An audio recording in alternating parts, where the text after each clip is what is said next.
Okay, we made it. Hello and welcome to Stop Questioning Everything, the official podcast of Drug Receipts, where we talk about art and subversion, science and skepticism, and community. And today we're going to talk a whole lot about rollerblading. I'm Arlo Eisenberg, your host, the founder and creator of Drug Receipts. And today is March 24th, 2022, in the US at least. It's March 25th already in New Zealand. And because of the differences in time zones and not every country observes daylight savings time, there was a little bit of a snafu getting up and running here today. So thank you guys for your patience, but we are up and operational. And we got plenty of really exciting content for you. On the slate for today, we are going to do a South by Southwest recap. A lot of activity happened in Austin, which now seems like a whole nother world, like ages ago, but it was only last week. We've got Hoax 2 reunion that happened in California. The Roadhouse wheel that I collaborated on was released just this past weekend. We've got news about the Drug Receipts apparel. We've got some news about some exciting art shows coming up that Drug Receipts will be a part of, along with Tyler Shields. And as always, we'll finish the show with some deep conversation, some really interesting topics that we want to dive into today. And we also might be visited by a very special guest. So a whole lot in store for you. Hopefully we'll make the late start worth your time. So thanks for waiting. If you're listening on an audio podcast, just note that there will be some images. We've actually got a lot of images that we're going to be sharing today.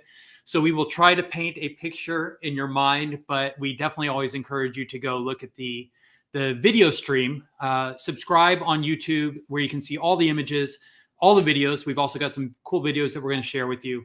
The best experience is on YouTube, but if you're listening along, you will definitely get a lot out of it. So, and we will try to make it, we will try to paint the picture in your mind. But let's go ahead and get started. We'll bring up Jessie so we can get right into some news with our routine checkup. There she is. Hi, Jessie. Hi, Arlo. How are you? Good, good. How are you? Good evening.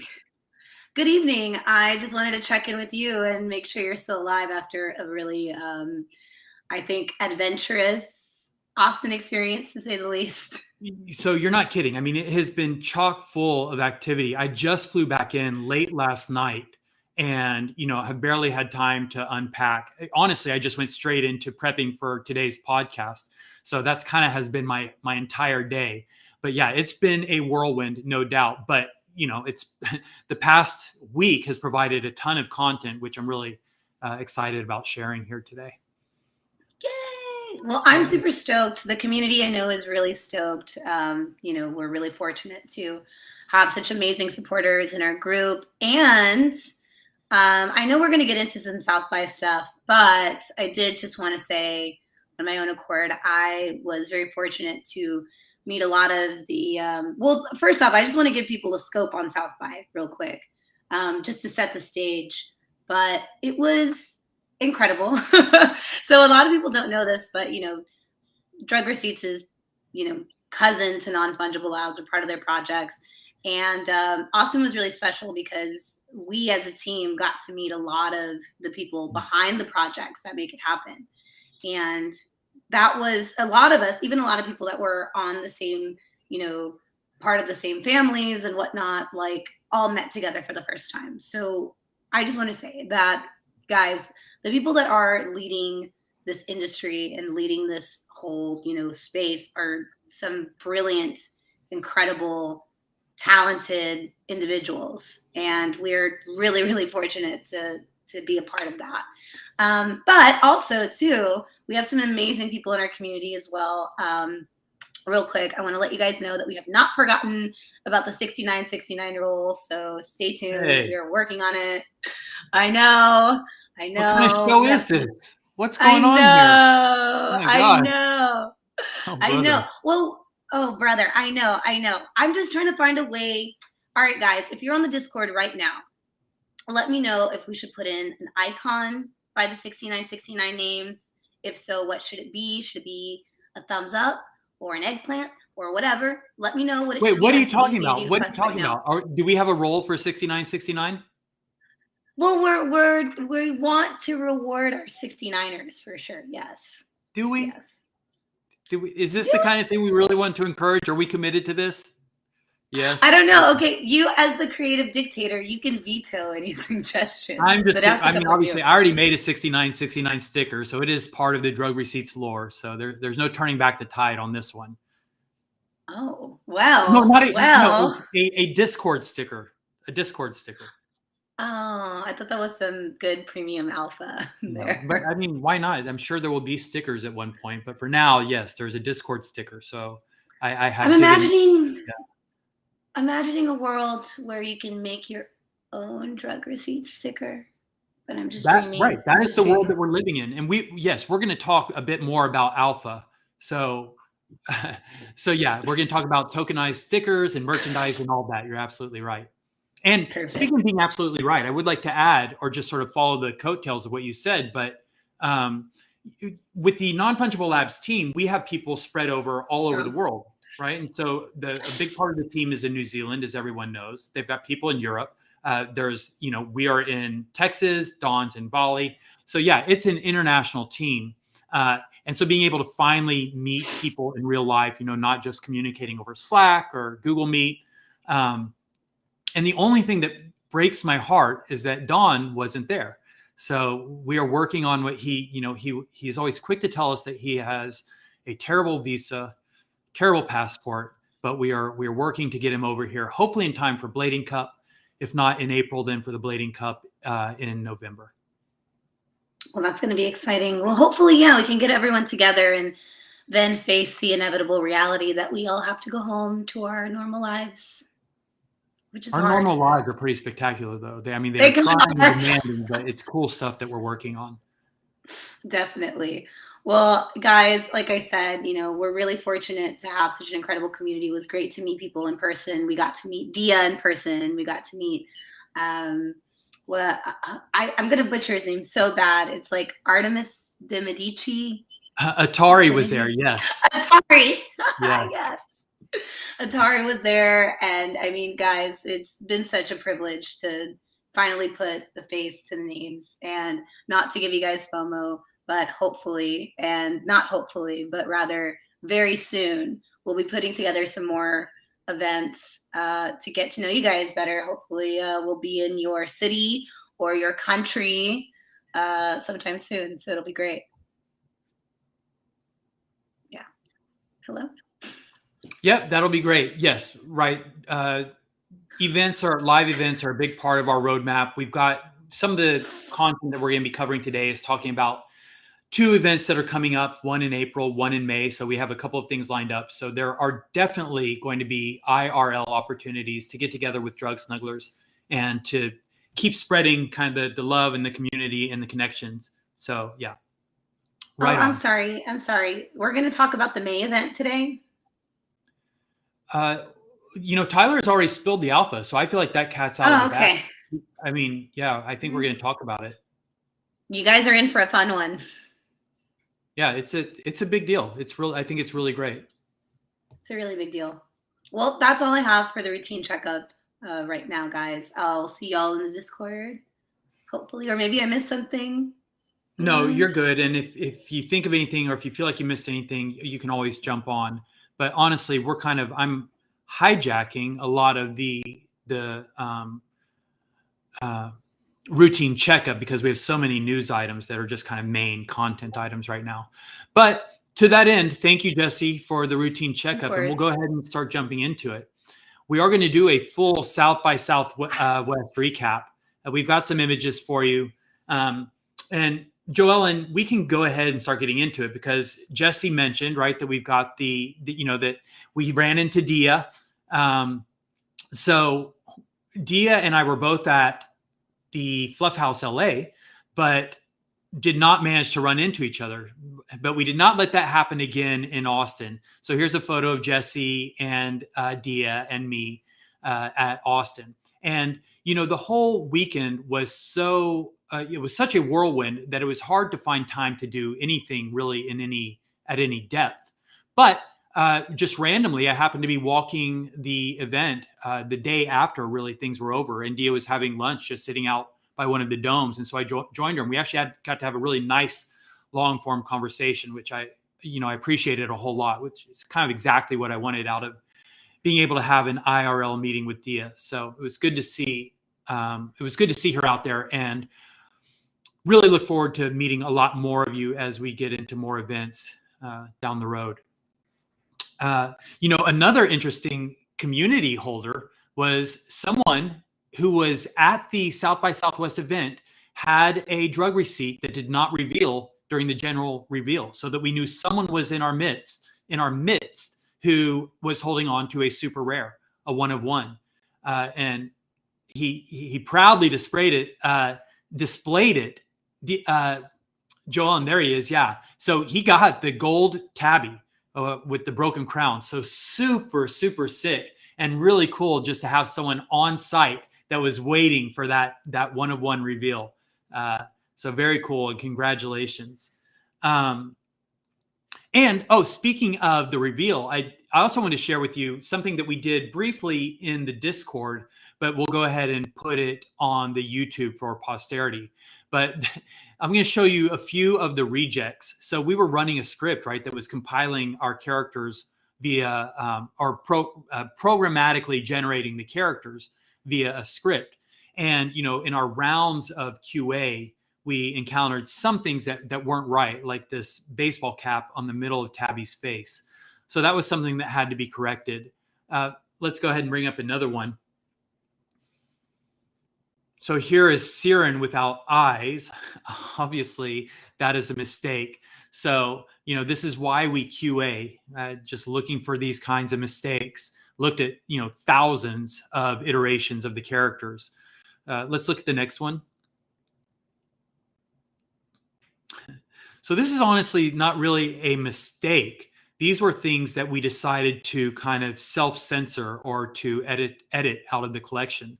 Tabby did not get the whitey tidies.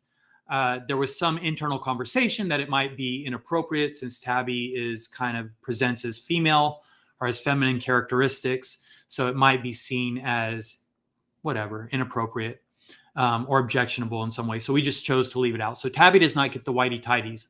Although no comment. And More War, we talked a lot about that in the last podcast, but we decided to remove More War from the collection, except, call me stubborn, maybe it's making some kind of a small defense, in the name of art or integrity, but More War has been such an important part of kind of my artistic vocabulary and legacy over the last 20 years that I thought it would have been a real shame to go into this collection and just not see it at all. So many of you will know already that we did smuggle in More War as a one of one. Let's go ahead and look at it, Joellen. So for our Murdered Out series, Rex is holding the More War sign on his bomb. That is the only example of More War in the collection. It was going to be a regular trait, but now it is just a one of one. So it made it into the collection, but we did still also get to, do some editorializing and show some decorum or respect for kind of the current political climate. Cool. So those are some rejects and some editorial choices that we made around the collection. I'm going to, I have a lot more, honestly, about South by Southwest, but Joellen, we're going to audible here, because I'm going to go ahead and bring on the special guest, because I think we can go ahead and have him comment on some of this stuff. So let me set it up here really quickly.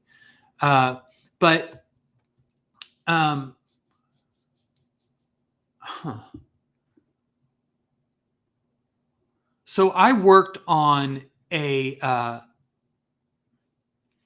project recently that just got released this past week, and it was for just an old school iconic wheel, probably the most iconic set of wheels in rollerblading ever released, were the Crayola inspired Roadhouse anti-rocker wheels that came in the Crayola packaging. And Dead Wheels just did a re-release, or sort of a new release of the Roadhouse wheels, the iconic Roadhouse wheels. And it was a huge success. I mean, they sold out right away. Lots of coverage on them. They just look so cool, and the packaging and the the accompanying merch that they included with it was just so right on point. But it just so happens that Roadhouse is in Dallas this week.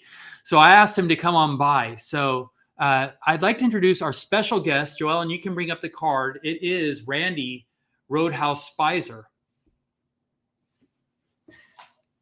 Well, comes his title. Any moment you'll see it right here. And you got to understand. Nope. Okay, so I'm just making him appear. Okay, Randy, have a seat. No, there he is. Whoa. Randy Roadhouse Spicer. Welcome.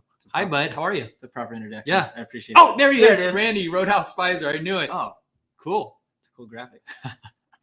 That's what we do. Cool graphics. So that's exactly kind of part of our story here, Randy, is the cool graphics. So since Senate released the Roadhouse wheels, gee whiz, 25 years ago, something like that, 25 years ago. But, I did the graphics for the Roadhouse wheels, and we did Roadhouse type. It looked like, it was based on based on Toys R Us. Is that, I don't even know if that's still a thing. I'm guessing Toys R Us, is it still around? No, Toys R Us is gone. Right. So, So brick and mortar retailers, right, are going the way of the dinosaur, and Toys R Us, I guess, was one of the first. But at the time, right, we did the Toys R Us type for those of you that remember it. And so what we did for the update was we Dead Wheels, who I actually kind of collaborated with the same team on Drugs, which was a collaboration between Drug Receipts and Vibrolux. And Dead Wheels is kind of the wheel company that has a lot of the same members running it behind it. But so they came to me and said they were interested in redoing the Roadhouse wheel and asked if I'd update the graphics. And so we did, I did cool new updated lettering. Still kind of has the same vibe as the old Toys R Us, but kind of also in the spirit of like kind of the hand done lettering that I do. And then, they updated some other graphics, like with like the pawn graphic that looks like Dead. The little people. Exactly. And the mobile, what are they called? Mobile? Whatever, little weeble wobble people. But Joel, we're talking about all this stuff. I guess we can go, I actually have images of this stuff, which I think will make it a lot more relatable to people. So let's bring up the image. Yeah. So this is the original the original Roadhouse wheels on the left there. So that's the Toys R Us writing, right? We're talking about around the wheel on the left. And these were so iconic because each wheel was a different color. And they came in that Crayola packaging on the left. You can see it looks like a Crayola box of crayons, but it's got the 4 Roadhouse wheels in it. And those wheels, the original sets of those things, I'm guessing still in the packaging. I was corrected last time I tried to guess how much they were going for. I'm like, a few $100. Yeah. What is it? I don't even know. Like, you can't even find them now. So what I heard is those things are trading for thousands of dollars. Oh, really? Yep. Well, I have 2 sets, so I might need to go out to eBay. You can retire. So I can buy some more, drug receipts, But so exactly. But so the ones on the right are actually the new ones, the updated ones. So you can see really faithful to the original ones, but they've got the Dead logo on the bottom and that type. I mean, I think that the type came out really nice. It's, it still has a feeling of the original Roadhouse wheels, but it just, it pops off of the wheels. And Dead just did a great job. And if we can bring up the next graphic, Joellen, it shows the complete set. So here you see the whole package. They did these trading cards, which have like all the Dead team riders, including Alex Broskow, right? And so that's super sick to have playing cards. You can see there's 2 sets of wheels. When we did the original Roadhouse wheels, they were just the anti-rocker wheels. Those are just the small hard wheels that go in the middle for grinding. And you can see those small ones on top. But Dead also released some outer wheels. So they're a little bigger, a little softer, so you can actually roll on them. So that's really cool. Now you can have a whole set of Roadhouse wheels. And they also made a white version of the outer wheels. So you can have like white on the outside and then the color on the inside. Just really smart design there from them. Really smart product design. You can see the sticker set on the right. It's got the pawn homage with the Dead logo. It's got all the Weeble Wobble or Mobile or whatever those little characters are called.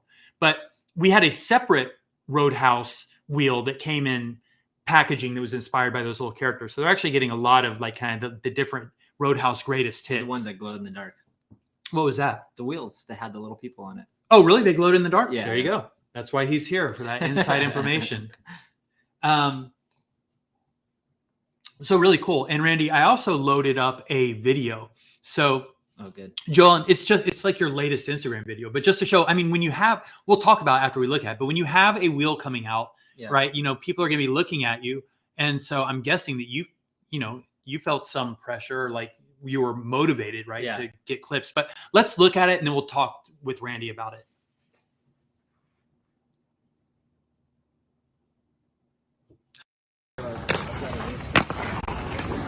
Yeah. Yeah, super sick. But honestly, that is like if that trick's not already called the Roadhouse, it probably should be, right? Topside, true. Someone really commented that on my Instagram today and said it should be called the Roadhouse. Yeah, but usually when Randy does it, it's like it's a disaster. Like you're transferring from one thing to another, right? Yeah, it's the same variation. Like I like to, do a really high extension and drop down and land it and have it come up forward, hopefully. But that one right there was super sick, like so smooth, and like you got such a long grind out of both of the variations. It was really cool. But so talk about that. What is it?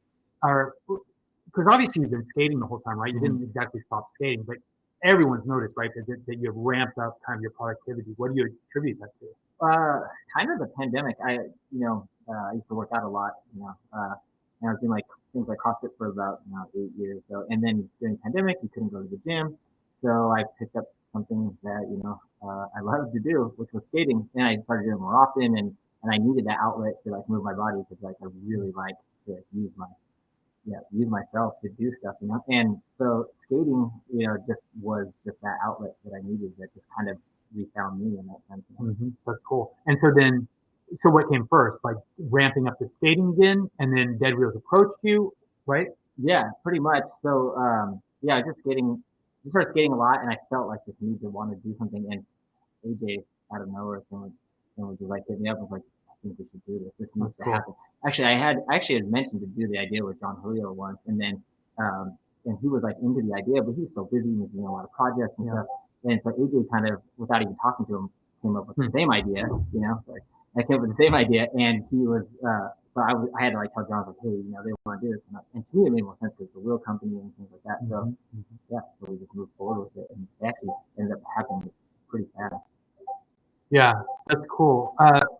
When we were in Santa Ana for Blading Cup, had we already our audio bad?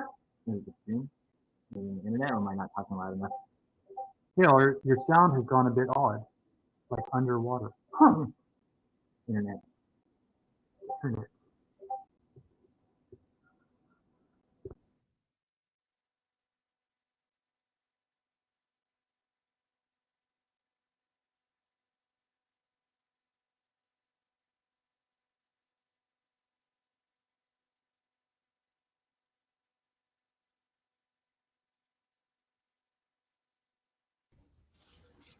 Yeah, it's a break in your regular programming to bring some class to this. I just, when things start to fall apart, usually that's when I'll arrive. Just signal if you can hear me, Arlo. Signal. Do this with your hands. Oh, it's Randy Spicer and Arlo at jazz handsing. So while they fix their audio, I can finish the rest of that story. I don't know what story they were telling. I just arrived. Arlo had just gotten a new tattoo, from what I know. Think of. He, and of course, it has a huge love for Panda Express, and so he'd taken Randy to Panda Express to get some Chinese, their favorite place to go. It's just after Blading Cup, I think. Is that right? And Arlo from yeah, that's perfect. Well, listen, I covered that just brilliant. Seamless. So we were. I don't know if you saw it, Brooke, but actually, probably does that mean no one heard any of that story? No, we got up to you said the words Blading Cup. I want to know why my alarm says that this thing is starting in 15 minutes. Yeah, so we had a big issue because in New Zealand, you guys don't observe daylight savings time, and so we screwed up the schedule. So we had it booked for the wrong time. But this might be the last year we have to deal with that. Yeah. So sorry about that, everyone. Sorry about the confusion. What are you doing to New Zealand? What are you like? You're just going to eliminate us as a country? It's what we're doing in the U.S. They are moving to remove daylight savings time. Oh wow, that amazing. Okay, that's Yeah. cool. Well done. Okay. Well, anyways, I apologize. I was watching the Adam Project to kind of cover. Boyd, don't bother. I'm just saying. Anyways. What are you talking about? You were watching what? Well, I was covering the time. I was like killing time waiting for this thing to start. Are you saying you were Anyway. watching a movie? Yeah, A Ryan Reynolds movie? that's right. He's great. Oh, Anyways, yeah. listen, back to your story. I was literally just I thought I'd come in to cover because you were well, the whole sound Underwater. was- Well, How's it so going, Brooke, Randy? It's going great. because Brooke, did you see? Oh, actually, now I know why Brooke is here. Actually, so we were just talking about the Dead Wheels, the re-release of the Randy Roadhouse, the Crayola wheels, and Brooke is here, Randy, to serve you with a cease and desist or a lawsuit. Yeah, Yeah. both a he was lawsuit talking and about a it last cease and weekend. desist. What do you own anything of value, Randy Spicer, at all? I have a boat. Yeah, well, that's like the first thing you target in a lawsuit. Yeah, right. Brooke has a bunch of those already. Oh, you have a bunch of boats? Okay. Well, you don't want mine then. It's only for fishing. Brilliant. Have you done this? Have you talked about how Randy is now a professional fisher person? Is that We haven't got into fishing yet. Yeah, we're still talking about the wheel. Okay. We were cool. talking about the wheel and skating because Randy's gone back into skating pretty hard. And I've noticed people in the chat that were there because I noticed in that clip, Richard was filming, right? Yes. And I'm guessing Nicely was there because Yeah. he's right. Yeah, Nicely was T-dogging in the background. So he got the third angle. I think there was like 4 people filming for some reason. Oh, sick. And what do you guys? Is there a time where you guys will talk about NFTs on this podcast, or just you like flag it? So we don't talk about NFTs a whole lot, but John Nicely actually is the one that set Randy up with his wallet. That's right. Yeah. And not only that, Randy, do you have access to your wallet? Uh-huh. Let's check it. Because What- Randy's Just supposed tell to. her. He doesn't have an NFT yet, or John just set him up with a wallet, and Well- so this will be like his introduction to NFTs, right? It's pretty exciting. Okay, sounds good. But I got to tell you, John Damn. actually gave No me way. an NFT. Who did? Nicely did. Dude, so this is so cool. So we sent Randy an NFT, Uh-huh. but he's already got a collection going because he already had an NFT, which I was not aware of. And he's got two caps, and they both have a right leg wearing a yellow cuff skate. So he's already got like a matching set. That's super sick. Point it at the camera. Let's show him. Oh, yeah, we can almost see that. That's okay. I want it. Oh, It's it's kind of bright. we can see bits of it, guys. It's great. Great I work, know, it seems guys. kind of blown out, huh? Why does it do that? Yeah, that's okay. Yeah, but so super cool. So now all of a sudden Randy's There we go. Randy's got the Wait blue a cap. second. But Wait a I got second, Randy. technology. You're in Dallas? Uh-huh. Yeah. Yeah. Oh, Show okay, him. that's Yeah, good. cool. And show the yellow one too. No, you can go back to them as full screen. I'm kind of like a sidekick here. And does that That's the one broken Arlo gave halo me. mean anything to you? Do you know what that's a reference to? I mean, I'm going to assume your Senate graphics a long time ago, maybe? Yep. Yeah. No, that's right. Exactly. That's cool. So now Randy's got 2 rollerblading drug receipts. So Nicely was very nice to me. And he's like, you really wanted me to be involved in it. So he actually gave me one. And he gave me this one with a broken heart because he said that I had a broken heart and I'm a rollerblader. So that was the reason between those two right now. It's Aw. kind of the reason I'm in Dallas right now. Wait, why? Tell me more about that. Okay. Are you on a date, Randy? No, are you not gonna see necessarily a something? date. He's in the middle of a rom-com. Yeah, it's gonna be crazy. It's gonna be like I see her running towards the gate as I'm flying away, like about to leave. It's gonna be awesome. Randy was in a long-term serious relationship back in Santa Ana, and things were going great, right? But his girlfriend, his live-in girlfriend, moved back to Texas, where she's from. And so there were no major issues in the relationship, but it was going to be a long distance thing. And so they kind of agreed to whatever, go their separate ways. I'm kind of paraphrasing on his behalf. I don't know what actually happened, right? Yeah. But for the purposes of our rom-com, this is Yeah. kind of what's going on. And so they shared a dog together, like in every good rom-com, right? And so his friend, who's a girl now, and her name will remain anonymous, but she was going to a wedding or something, and Randy offered to come and watch the dog while she was out of town. Right. To come to Dallas, right, to watch the dog while she was out of town. Like, this was his angle. And she said, sure, as a friend.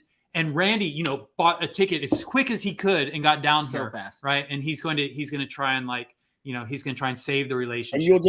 And you're hoping that she's not watching this podcast. This Right. is What are the chances of her ever Rolex. seeing this, right? She's not going to watch it. Why would any person in the right mind who is not a rollerblader or into NFTs ever watch this? Right. I mean, I don't know. Maybe don't watch this. Is she there? She's here. Oh my God, Randy. What? Am I doing this right?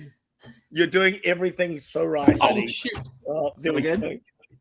Wow. Is it perfect? Hey, Randy, if you're going to learn how to drive a car, right? Right.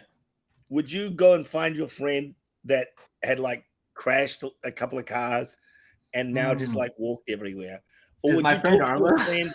Would you talk to your friend that's been married for 13 years and really 13. You were married for 18.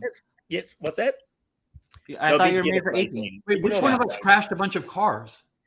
The metaphor Arlo is that he's here with his single friend Arlo, is giving him guidance on love. The same person who Right. actually taught him how to drive a car. Which is funny. He did teach me Yeah. to drive stick. That's another story. He actually was really, really late for a flight one time, and he drove stick, and I only knew how to drive automatic at this time. And we were at Senate. This might be the How same. old were you? I was 16. I was 16. But this might be the same day you threw a wheel at my back, Brooke, and made me cry. But Oh, maybe man. not. Who knows? But we won't talk about that either. But so he makes me drive his VW GLX or something. It was stick he drove there, but I had to drive home. I drove to the airport, Right. From Really Orange fast, County, and then I didn't want to leave my car at the airport. So I'm like, Randy, you have to come with me so you can drive it back to Senate and leave my Right. car at Senate. Mind you, we arrived at the airport 20 minutes before his flight, and it was an international flight to Paris, and somehow And I I still made the got flight. on it. Yeah, it's crazy. This was pre 9/11, obviously. And then somehow even more incredibly, he made it in my car all the way back to Huntington Beach, which is like a 45 minute to an hour Right. drive, and I'm pretty sure I drove in first gear all the way home. grinding the gears Right. all the way back. Right. Brilliant. But so yeah, isn't that the perfect person to be giving love advice? Right. I feel like What that's could right. go wrong? Whose room are I you made in it at the home. moment? Whose bedroom are you in? Arlo's. Mine. Okay. We're at my house.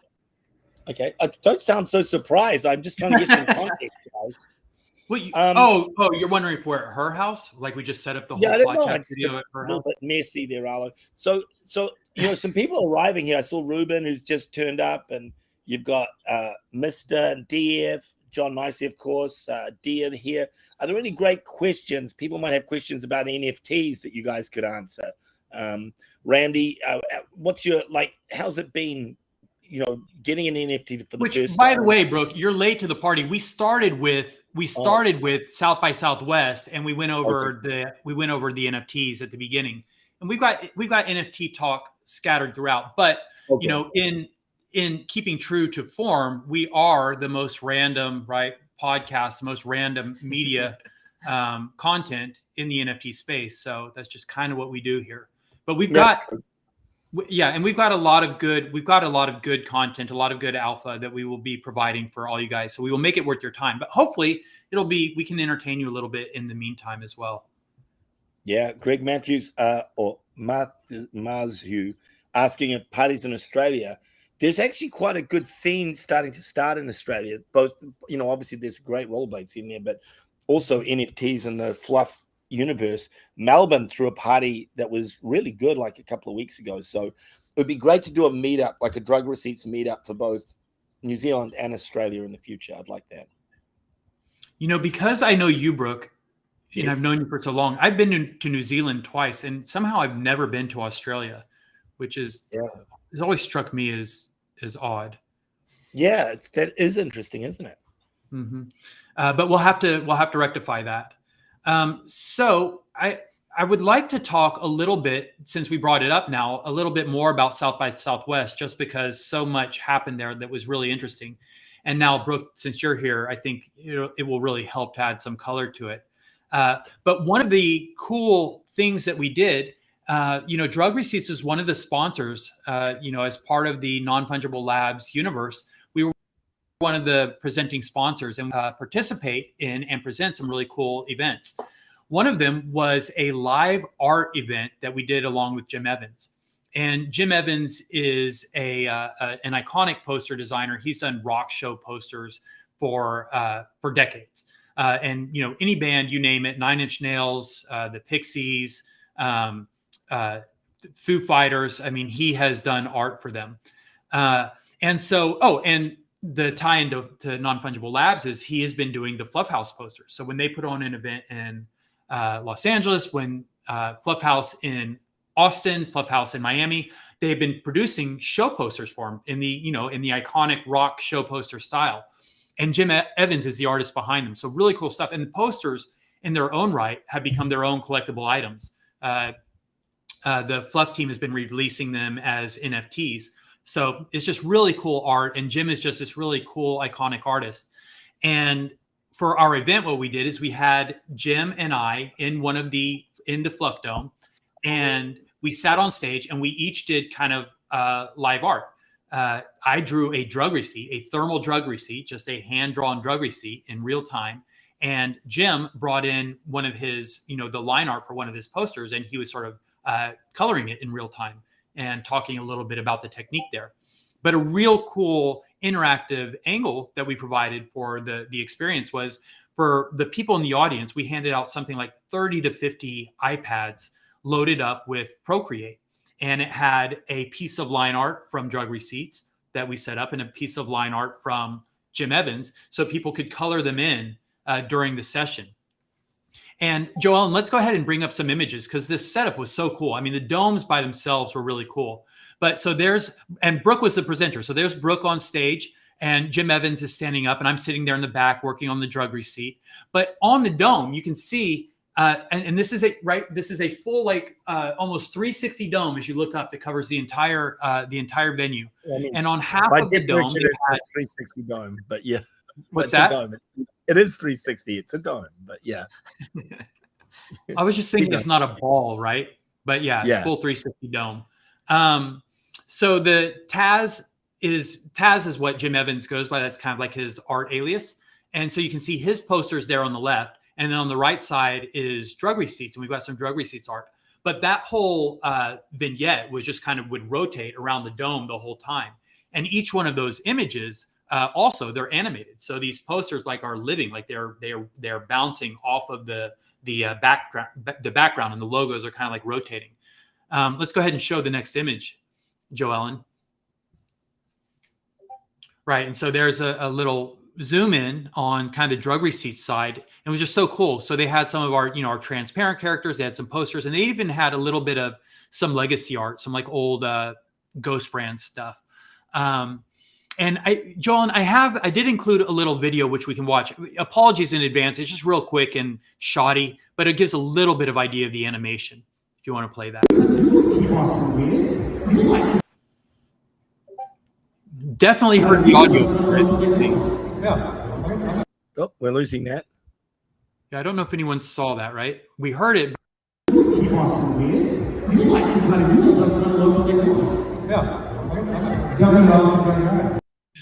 So pretty terrible filming, but you do get the idea, right? You see the things animated. It was just so cool. And Arlo, I have from today's podcast, Joellen might have it there. We've got this incredible highlight video. Have you seen it? It includes drug receipts in there from South by Southwest. You're talking about the wrap up from the entire yeah, but weekend? It's a new wrap up. You wouldn't have seen it. It's brand new. Oh, no, then I haven't seen it. And Joellen, do you still have that? It's pretty fucking awesome to see. I think we should watch that. You guys will freak out. Yeah, if Joellen has it, I'd love to see it. Let's see. It's definitely got quite a bit of drug receipts in there. Okay. 5 minutes. We need 5 minutes. Cool. And while she's looking for that, so Joellen, we can go ahead and show. So, I mentioned that I was drawing a drug receipt. So let's go ahead and look at what the finished product there looked like. Because what we did was, since everybody was in the audience was coloring their own versions of the drug receipts and their own versions of Jim Evans posters, Jim went around and looked at all the different submissions, all the different all the different ways that the people colored the art. Jim went around and looked at, interesting. And, No, it's me. That was me. It was just me doing something, guys. Sorry. I just need to answer some questions in the comments. Oh, I see. You put on the live or the YouTube stream. Okay. But but what we did was we gave that receipt that was drawn live. We gave that away to someone who Jim thought, had done the best with the coloring. So the next shot there, that is the winner. And actually, I forget his name. He's sort of like, I think he's a friend. Somehow he's connected. Like his friends know my daughter's friends. But anyway, that's the coloring that he did of Jim's poster. Came out really cool. And so we gave him the drug receipt. So it was just kind of a fun live art experience and a cool thing to do to give back to the people that were in attendance. While we're looking for Joel, and while we're setting up the recap, we can also talk a little bit about talking about Lulu's friends, because this was so bizarre. Tyler and I live in Texas, so I have family in Austin, and my sister lives in Austin. My daughter goes to school at UT. So she's a college age student. And so when Brooke was asking us about hotels and like we were making arrangements to go to Austin, I said, you know what, I'm good. I've got family in Austin. Don't worry about it. And Tyler said, Arlo, I'll just go wherever you go. He's like, I don't need to be in a hotel. I just kind of want to be where you are. And those were fateful words and a decision that I'm sure Tyler regrets to this day, because somehow we ended up making the decision, or I made the decision, that we would stay at my daughter's apartment, which was much closer to the venue than my sister's house.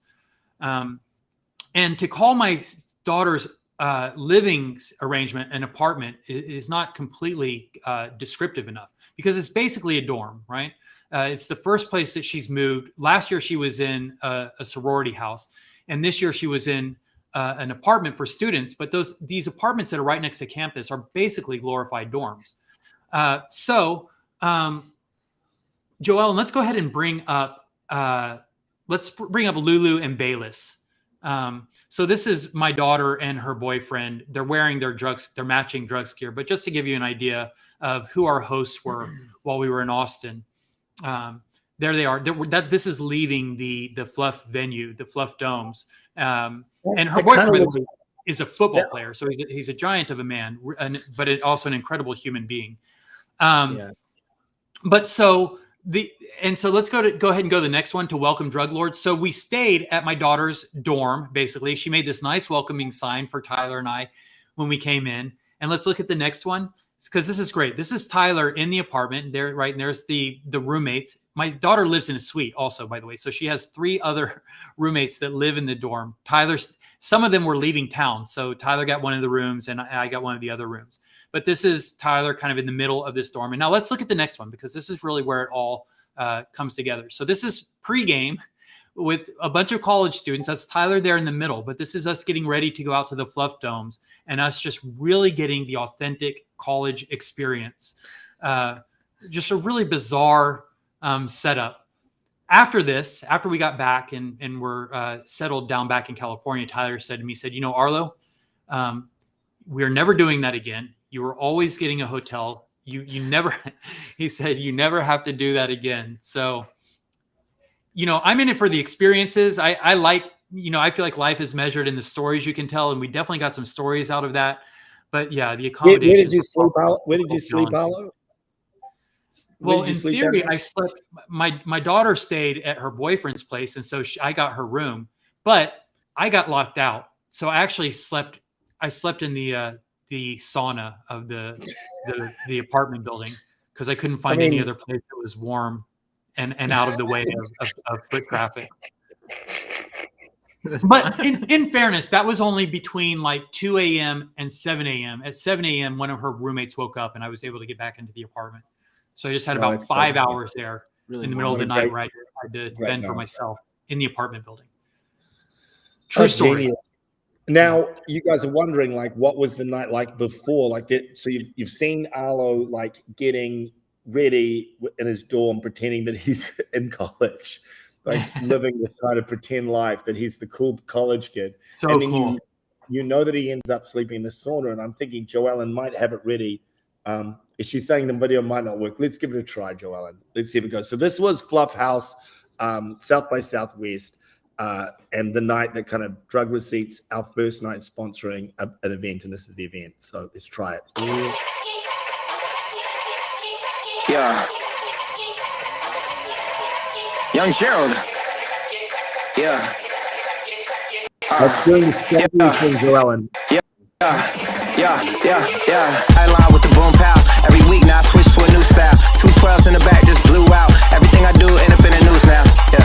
Lead a club with a few now. Just some Hollywood girls and they do chow. I'm drunk in the mood now. 2 a.m. What you wanna do now? What you wanna do now? Little baby past the Stella. Don't spill on me, that's Margella. Got this Oakland game to tell her. Goddamn, she look familiar. Think we hooked up at Coachella. What's her name? Isabella. Forget it. Yeah. It's like a week ago, but we both know how weekends go. Tryna function, got some places we can go.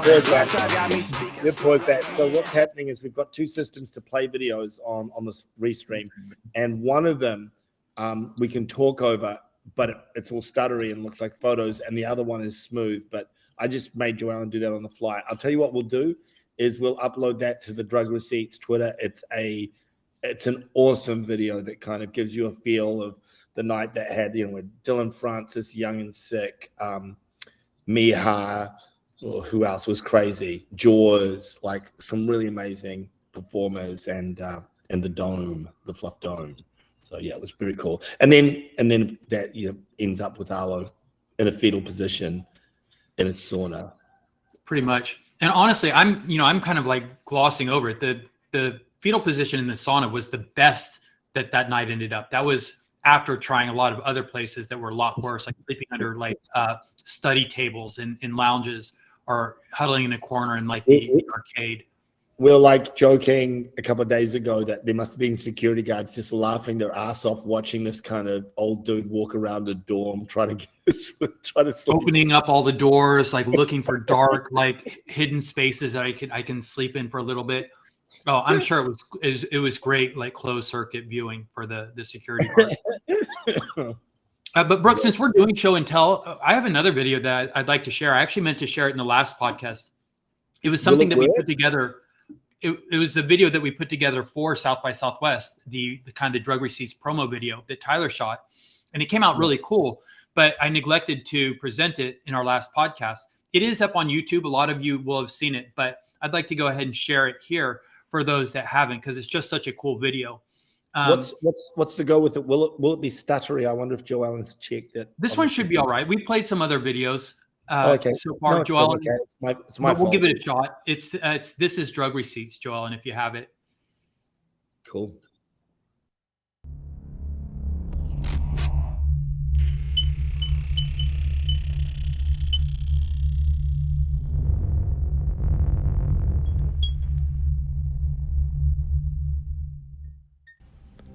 I have always made time for art.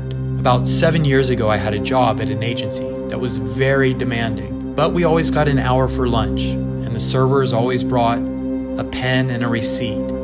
I started to leave little doodles on the receipts. I had no idea where it would go, but I kept drawing, and I kept posting to an account I created called Drug Receipts. Over time, the drawings evolved, the characters and themes developed, and it started to gain a little bit of traction. What started out as doodles posted on social media is now a collection of 10,000 unique programmatically generated NFTs. Drug Receipts is a project built on the pillars of art, subversion, science, skepticism, and community. For the first time in my life, I don't have to make time for art. NFTs make it possible to just make art.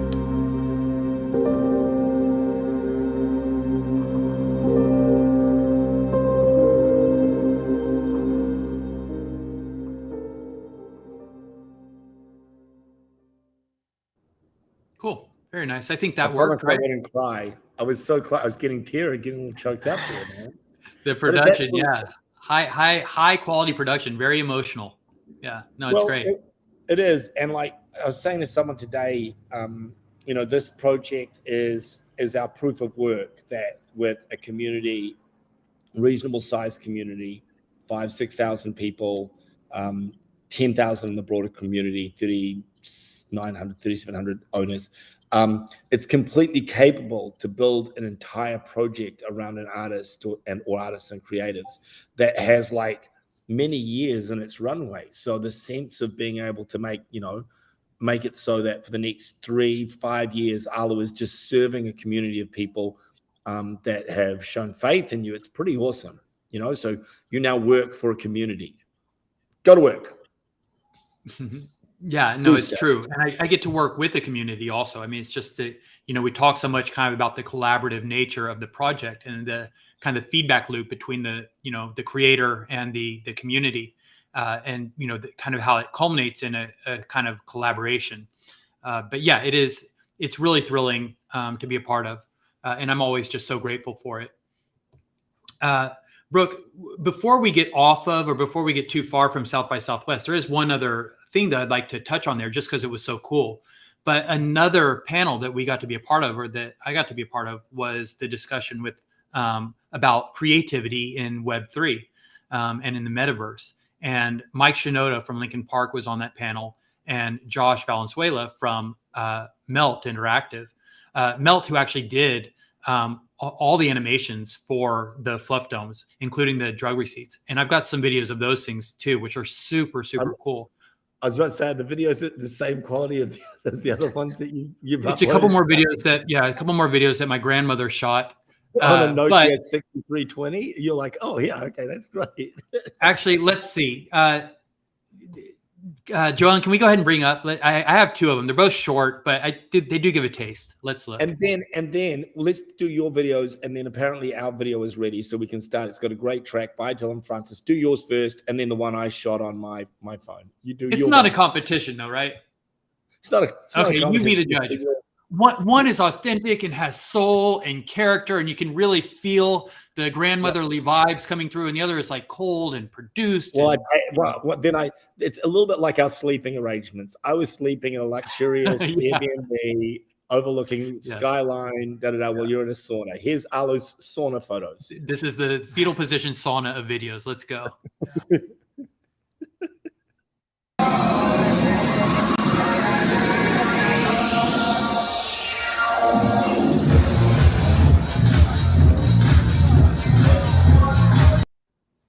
Okay, not bad. Yeah, pretty cool. It's stretched.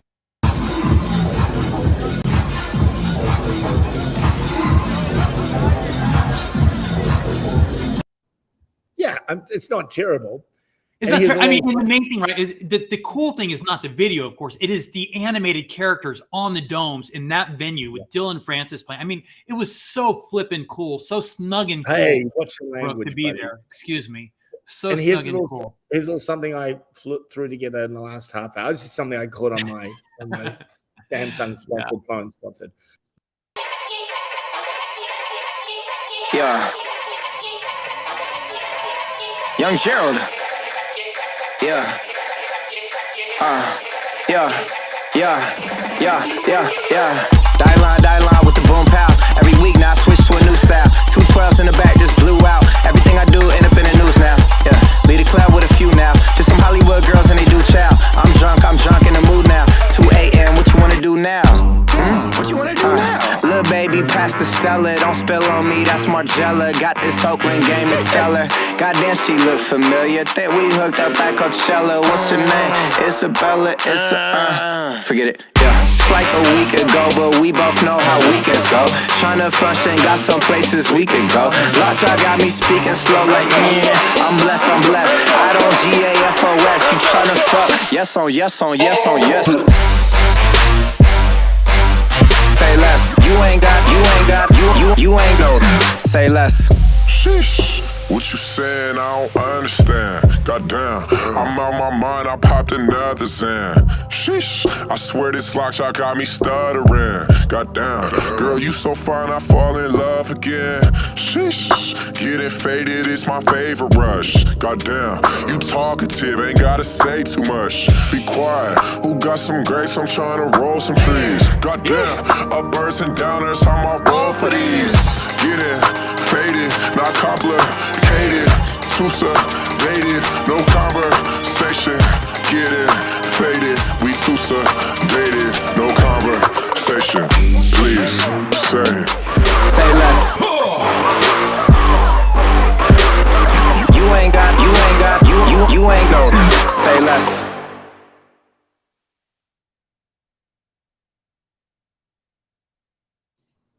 Yeah, so no big Very deal. Just cool. a little something I just cut together using. There's a little app you can download. You just do it on your phone. So This is basically a tie, right? Yeah, pretty much. it's very close. It's close. It's too hard to call. Very cool. And I saw some drug receipts animations in there. I mean, very, very cool. Like to see them in the venue, like in the energy in that place, that was so sick. But I don't want to. It's so exciting talking about the animations in there, but I don't want to lose kind of the headline here that we were on that panel with Mike Shinoda and got to talk about kind of like the future of creativity as we move into into Web 3.0 and the metaverse and all these things. Brooke, are all those panels or all those talks available online? They're getting cut together now, Arlo. It's a great question. Really good question. We're putting them together. And then we're going to just like roll them out so that you'll be able to check them out. Little highlight clip, a teaser, and the whole panel. We got a lot of really good feedback on the panel. I thought that there was some really thoughtful conversation, and everyone loved my Italian Pablo Picasso landlord impression. You know what people love now is like an exaggerated stereotype accent. It's like there's not enough of it in 2022. Picasso, where's your rent money, huh? Your rent is later, right? And by the way, and Picasso's not Italian, so the joke's really on me. He's Spanish, but whatever.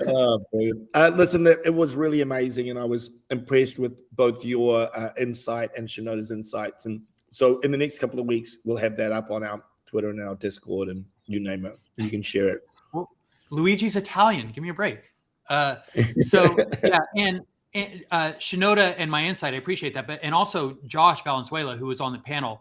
Now that you've seen, now that we've shared with you guys kind of all the amazing animations that were on site, he is the team, or he's responsible for all those animations. So and we look forward to doing more collaborations with them going forward. So some really cool, exciting stuff from Melt Interactive. We're not done with our video presentations yet. There's one that I think Randy will be excited about too, because he's like NFTs, Fluff Dome. What are you guys talking about? It's like, can we talk about rollerblading again? Brooke, were you on when we showed a clip of Randy rollerblading? No, but I do love to watch. Randy's a fantastic skater, so I'm so good. There's a whole. How long is your section? Like a whole 2-3 minute section that they released in conjunction with this new Dead Wheels. It was a little longer. It was like 10 minutes, but it's not all me skating. There's half of the video is the end roll, is the credits. Right. After the video ends, it goes for another. Yeah. There's a whole nother video, which is just. I mean, it's just as good. I think I got 31 tricks in 12 days. So I'm pretty proud of that. Pretty sick. It's a really good video. Yeah, it's just incredible. And it's funny because we've seen a couple of instances of this, right? Where people are coming, like Demetrius is a very prominent example of it, right? Someone who was not front and center for a while, and now who's just come back on, like, and is so visible as a skater. And I think that you're having kind of a similar kind of resurgence where people are, because, it's like if I go skate somewhere, it's just sort of like, it's cool to see an old timer, skating, whatever. If I do a soul grind, people are stoked, but you're actually really skating really well. Like you are doing your skating looks, it is relevant. Is Demetrius an older skater? Because he seems to be kind of dropping hammers like at a top level, right?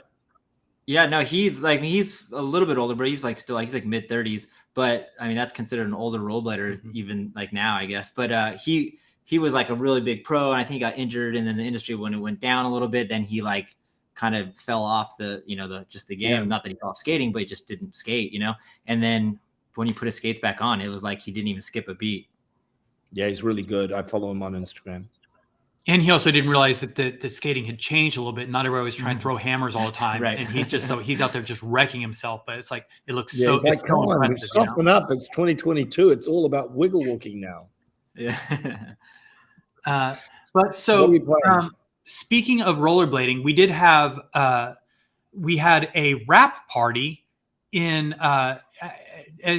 coming at the end of all the events, all the scheduled events for Fluff World. And so this is, from rollerbladers, this is something that gets requested the most, right? And we did have a Hoax 2 reunion, which we're going to talk a little bit about coming up. There's not a lot of trust here. And this is not trust tree. Brooke refused to perform Happy Tree at the Hoax 2 reunion, which would have been probably the just most perfect place for it. But it just so happened that the week before he had done it. He brought Happy Tree back out. And it's, it is a huge crowd favorite. Rollerbladers across the world, like it is like, it just warms our hearts. And it's like, you guys have to understand that it's like, this is a of the time performance. Like we're all drunk in a bar. It's a trust zone. And I play this song that I forgot the words to. This isn't something you want to show people. Brooke, this is like me re-releasing this wheel, the Crayola comeback. You got to I haven't even seen it. I don't even know what's coming, but I know I can already feel it, It is like you re-releasing the wheel because I'm suing you for this as well. You got to let people in, Brooke. Share the love. But so here's what we're doing. We're not going to play the whole thing. We'll play about, the first 60 seconds of it. We will talk with Brooke offline about whether or not we can post the whole thing separately for you guys to enjoy in your own time. But just to give you a taste of the magic that went down in Austin, here is a we need to explain. When like 20 something, Danny Ross and myself, Danny started writing the song and I kind of helped him finish it. And we played it a couple of times. We played it in a movie. And then everywhere I went for like 100 years, people would say, play Happy Tree.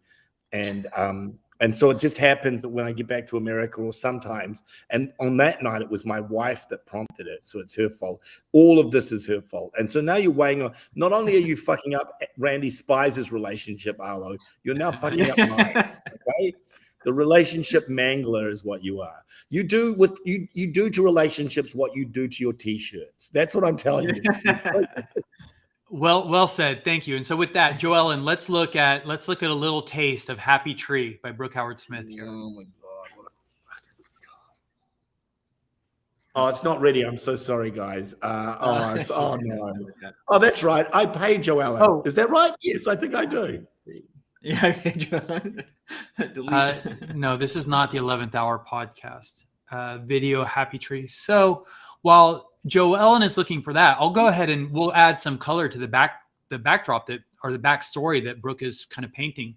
The video was a video. He said Brooke said that the song appeared in a video, but it was not just a video. It was like the seminal rollerblading video, probably the most influential, most impactful video from the very early days of rollerblading. And this was the video where 5 skaters were picked to travel in an RV across the United States. What was it, Brooke? Something like 33 states?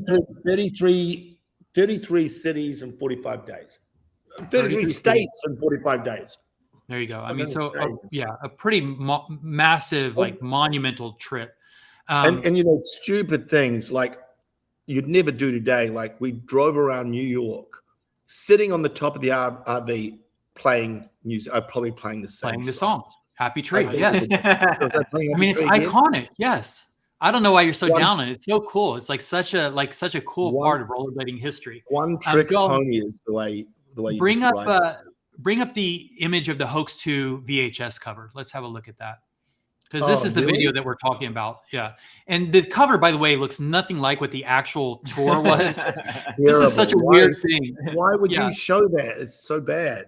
Well, because I can't show the whole video. But so Brooke and I had the biggest company at the time called Senate, which for some reason was not the sponsor of this video.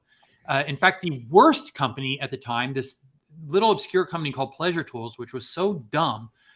The whole thing was so weird. But they had someone from the Hyper team do the cover and they even gave it the name Anarchy Across America. The whole thing was sort of like branded without our consent and just sort of like completely against whatever aesthetic or whatever aesthetic values we had. I want to check in with Arlo that you remember us the same. None of us were skeletons either. I'm remembering that right, correctly? Is that right? I feel like all of us were complete human beings, flesh, blood, bone, everything. So this was completely inaccurate. Well, not completely, because that does look like B-Love shorts, and that could be your hair on. That could be a ponytail or something. Yeah, it could be a ponytail. I feel like he's got a Senate belt buckle on. I noticed. Yeah. Okay. Well, listen, this is so bad that I'm almost wishing for Happy Tree now. Like, But so go to the next image. So I'm going to show you. This is what happened at the reunion the Brooke is back in the country for the first time in like decades, right? And so this is the first time that it was possible to get all 5 of the original skaters that went on the Anarchy Across America tour for Hoax 2. And kneeling in the front on the bottom left is Evan Stone, who was one of the filmers. He produced the video. He's actually the cover. The cover is with the skeleton skating and Anarchy Across America. That is all Evan's aesthetic. I guarantee you. Those were creative decisions that he was making, not us. Yes. But all dear friends. And Evan is a very excited and enthusiastic Drug Receipt supporter. So it was really cool to get together. And that photo there was taken at Brian Smith's house in Agoura Hills, California. So we all, as soon as we got into California, really the day we landed, we went out to Brian's.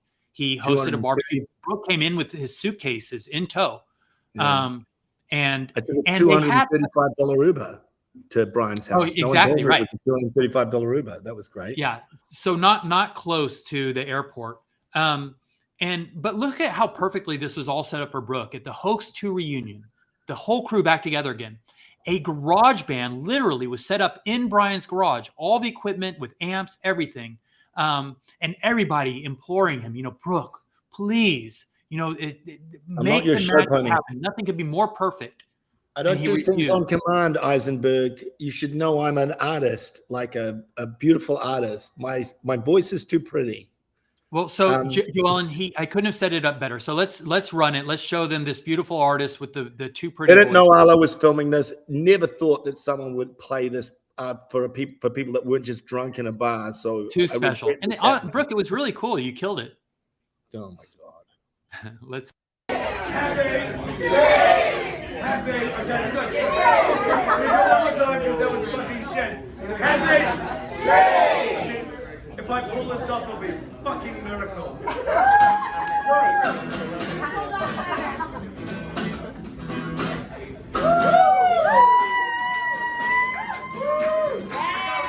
Come, Jim. Didn't know what to do with it. He was like a rolling stone. Couldn't use a telephone. If you knew what Jimmy knew, you'd be a monkey in the zoo. Now, life is just simplicity. You eat the fruit from the happy tree. See you happy? Hey!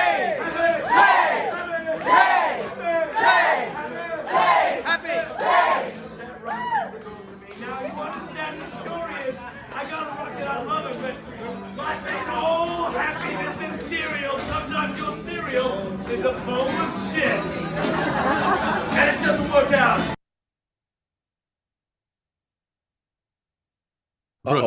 Brooke hacked the system. Brooke crashed the whole podcast. I was pulling the plug out. Listen, we might play more of that. We might play more of that at some point in time. We'll cut together versions and, we'll do a remix. Dylan Francis is going to do a little loop track on it. It's going to be great. But you'll admit, Brooke, you'll admit that you're being a little overly hard on yourself. That was actually really cool, right? I was really drunk, but I really appreciate it. I appreciate that we gave people a little taster and a taster. And now that's more people who can say, play the happy song, brother, when we're out drunk. Play the happy song. Yeah. Right. This is your life's curse, right? That we're slowly converting the entire world to. I have two number one songs that I've produced. I just want to point that out. What's the other one? One of them is the Happy Tree. No, neither one of them is Happy Tree. Number one songs actual number one songs. I thought you were saying like the number one songs you get requested. No. These are actual number one songs. We can talk about that later. Let's do that in another podcast where we're talking more about me. So all right. Well, so I feel like this podcast has gotten a little too NFT heavy, so I want to talk a little bit of rollerblading. But since we've got Randy here, Randy skated for Senate, right? Brooke and I had the company Senate almost 30 years ago. Randy was probably the biggest, skater, biggest star we had in terms of skating ever. We've talked about the wheels, right? The most iconic wheels in the history of the sport were the Randy Crayola wheels. But Randy and I we shared a lot of other sponsors together. We both skated for Roses. We traveled together with Roses. We both skated for USD. Randy actually would go on to start his own skate company, Deshi. But Joellen, I want to show the picture of Randy's throne. He's not going to like the picture because I saw he commented on this. This is an old school version of Elisa. Have you seen this? You know that guy? Oh, I've seen that. Yeah. You wouldn't have left that guy in California, right? So that's Randy with his scene hairdo, right? Blow dry, brush forward. But that's his skate, right? That's his pro skate with USD with the fat tongue, the extra tongue, which was a thing for a while. So funny. But kind of sick, looks cool. But so I had a pro skate with USD also, right? So let's go show the next one. Let's show the Arlo throne. And talk about old photos, yeah. But it's got its own version of a kind of puffy tongue. Looks a little less designed, but whatever. But so that also in its own right is a kind of iconic skate, at least the colorway. But so a conversation kind of broke out about this on our Discord yesterday, late last night. Someone asked John Nicely, who's one of our resident rollerblade experts, like, what's the story with the special gray skate? Does it have any background? And he wasn't sure, actually. So I wanted to point out that the special gray skate actually is based on this pro skate that I had with USD. Joellen, you can bring up the next slide. So you can kind of see there, right, with the orange laces and the kind of the gray on gray colorway there. But so it's more of an inspiration than a direct reference. But you can see that it is clearly inspired by my pro skate with USD. I like that he's riding anti-rocker, by the way. He's not riding flat. I made them all anti-rocker. I That's got little awesome. feet, so I got to represent the anti-rocker. That's awesome. No, Nicely. It didn't make you look stupid. Like I said, it's not that direct of a reference. Probably if the boot was a little wider, it might have been more clear. But also, no one expects you to know everything all the time. So together, we'll get there. Yeah, and so the special gray skate is just an example of. There's a lot of traits built into the collection, right? And as they always say in Fluff World, every trait, right, means something. Every trait is important. Counts. Every trait counts as something like that. I'm just paraphrasing whatever they say in Fluff World, right? Every trait's something. Every trait counts. And so there we're talking about one trait that came up in conversation yesterday. But what's true for that is true for all the things in the collection. I have a history of 20 to 30 years of designing and doing art. And so we had a long artistic vocabulary to lean on when designing traits for this collection. And all of them are meaningful in one way or another. And we have some programs like our time capsules where we kind of bring you in, show you the history behind a lot of these traits. And just there, we were able to tell you the background on the special gray skate. So now you know. So now you know. So now you know, right there. Ask Randy a rollerblading question. Because I know, Brooke, you're going to watch this later and tell me how I brought Randy on just to sit here and listen to me talk, just like I did to my daughter. So you're asking a question. There's an Arlo technique that people will learn that there's usually a person sitting next to him. That's the story will start out and say like, so Randy and I were, and then it would slowly drift into a story about your life and some of your insights. And Randy's just left sitting there like going, so I mean, it's not bad and people enjoy it. I mean, there are lots of people still listening. And Randy is listening a lot because he's not really talking. Well, I'm learning as well, so it's entertaining, But I mean, I'm not going to interject and be like, well, he made that skate his colorway and he should have made it my colorway because it probably would have sold way more NFTs that way, but whatever. It's okay. It's probably true. A little bit. I mean, at least one NFT should have had, the Crayola wheels on it, right? Wouldn't that have made sense? Yeah, well, it would have been great for us. We could have released it this week. I was like, wait. Arlo, were you gonna drop it? No, we're not dropping that alpha now, right? Oh, no, probably not. No. Huh. I don't know. Are we? Well, do we want to talk about? Let's just start with the. I mean, do you think John will let us talk about how we? I'm going to type it in the comments. Let's see. Well, so let's put it this way. Wait, Part of the California trip. Read the thing, dude. Yeah, no, I think so. In our show notes, Brooke, we kind of have this lined up, so I think that you're okay. I can. Okay. after Austin, right? We've already kind of got into the California part of this last week's adventures. It started with the Hoax 2 reunion, and Hoax 2 was in LA.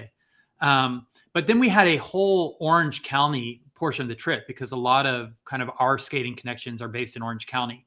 Also, the apparel partners that we were meeting with were based in Orange County. So we met with them. Another $230 Uber. Right. Nothing is a cheap Uber in California. Yeah. And also we've talked a lot about John Julio, but his shop for them skates is based in downtown Santa Ana. Randy lives in downtown Santa Ana. I used to live next door to Randy in downtown Santa Ana. John Julio used to live next door to Randy in downtown Santa Ana. Just Aaron Forth, Brian Konoski, just a whole lot of rollerbladers lived in the very same loft community, the same complex in downtown Santa Ana. It was just really cool. It became like a halfway home for skaters kind of transitioning out of their pro careers. But Randy is still there. And now, so downtown Santa Ana, which became kind of like an epicenter for rollerblading and rollerblading activity, now it really is, because since John Julio was there, he started his shop. He started Them Skates, the skate company in downtown Santa Ana. He hosts every year the biggest rollerblading competition in the United States is hosted in downtown Santa Ana. So downtown Santa Ana has become not just, a key location in rollerblading. They become a key partner because they partner with John in providing the location and supporting the event. Wasn't that weird? So that was not where we are, but I thought the same thing. That was funny. Yeah.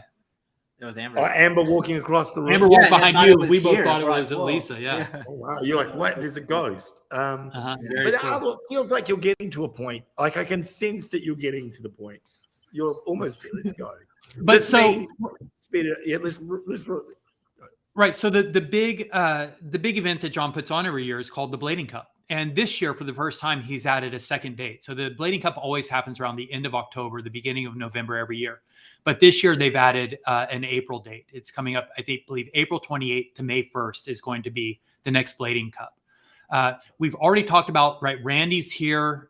We've shown you rollerblading in the collection. Everybody knows that rollerblading is kind of a big part of our history, and it definitely features prominently in the collection.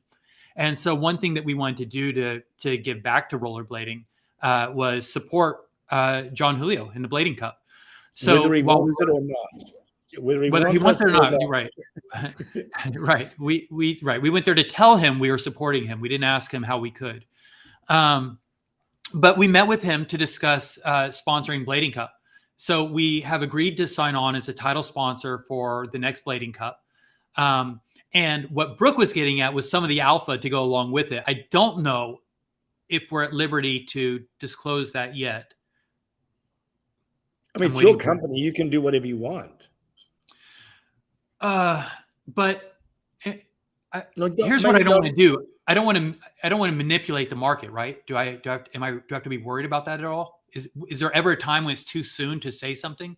No, you just say, oh yeah, you're right. You did sit right. We'll want to take a screenshot of the holders of various traits, and then trait drops, guys, happen like this. We look at a trait and then we go, okay, there's like 225 of those. What's a cool thing we could do for them? And we organize it, and those will be sometimes digital, like a NFT drop, or physical, like a ticket to a party or something else, in the real world. And so we have a trade drop coming up that is specifically built around the Blade Cup. And so you guys can speculate and do all you want. Before we tell you what it is, we're going to take a screen capture to see who owns those, so that any trades after that, it will go to the holders on that screen capture day. So you guys can just start speculating and freaking out about what it could be, the trade. But do that in your Discord and your funny Twitters. And also start making plans for to go to Santa Ana, downtown Santa Ana, for the Blading Cup. Another thing that we'd like to do, and this has not been planned yet, but it certainly is within our capabilities, and I would say chances are very good this will happen. But we'd also like to do a drug receipts after party, since we'll have so many. Let's do that for sure. Let's do a drug receipts. That's a great idea. Elisa, will you please stop walking around in the background there? Really freaking us out. It's so funny.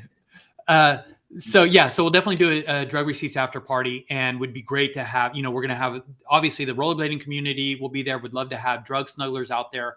And for a lot of you, right, you have feet in both worlds, right? You're drug snugglers, you're rollerbladers. So the more people we could get boring people about NFTs at that party, the better it's going to be. Like, oh no, you don't understand it. Right click save. No, it's validated on the blockchain. You've got it all wrong. Yeah, the best conversation. Yeah.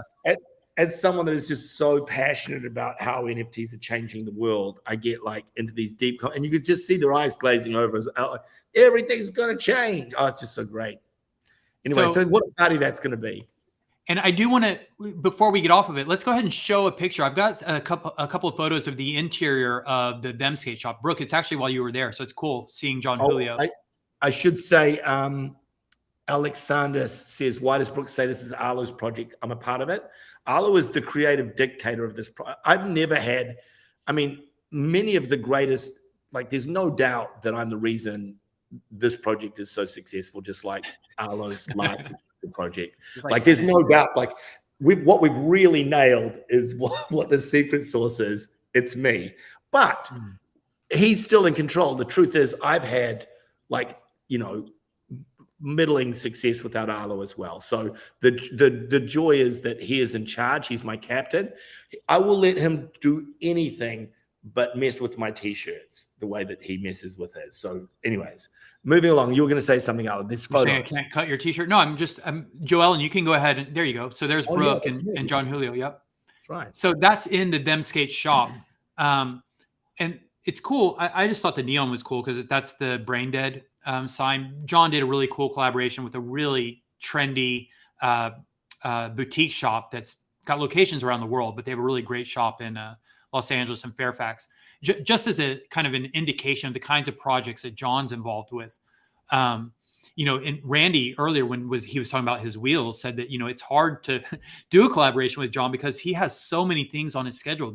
He's got so many cool collaborations coming up over the next year and beyond. We are also trying to get on John's calendar. There are cool things that we want to do with him. We talked a lot about that while we were there. But, mostly I'm saying this to compliment John. He has just done such a good job for rollerblading and expand, much like we're trying to, broaden our audience and the kind of the ideals that we promote with Drug Receipts. John has really broadened the exposure and raised the visibility of rollerblading along with his own brand. Hey, I've got a good question from GP here. Are you considering a Drug Receipts token?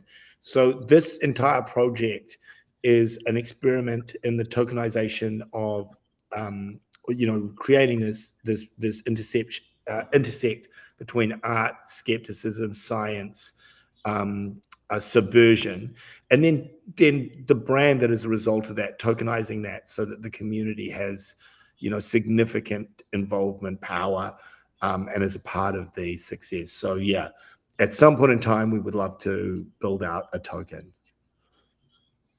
Cool.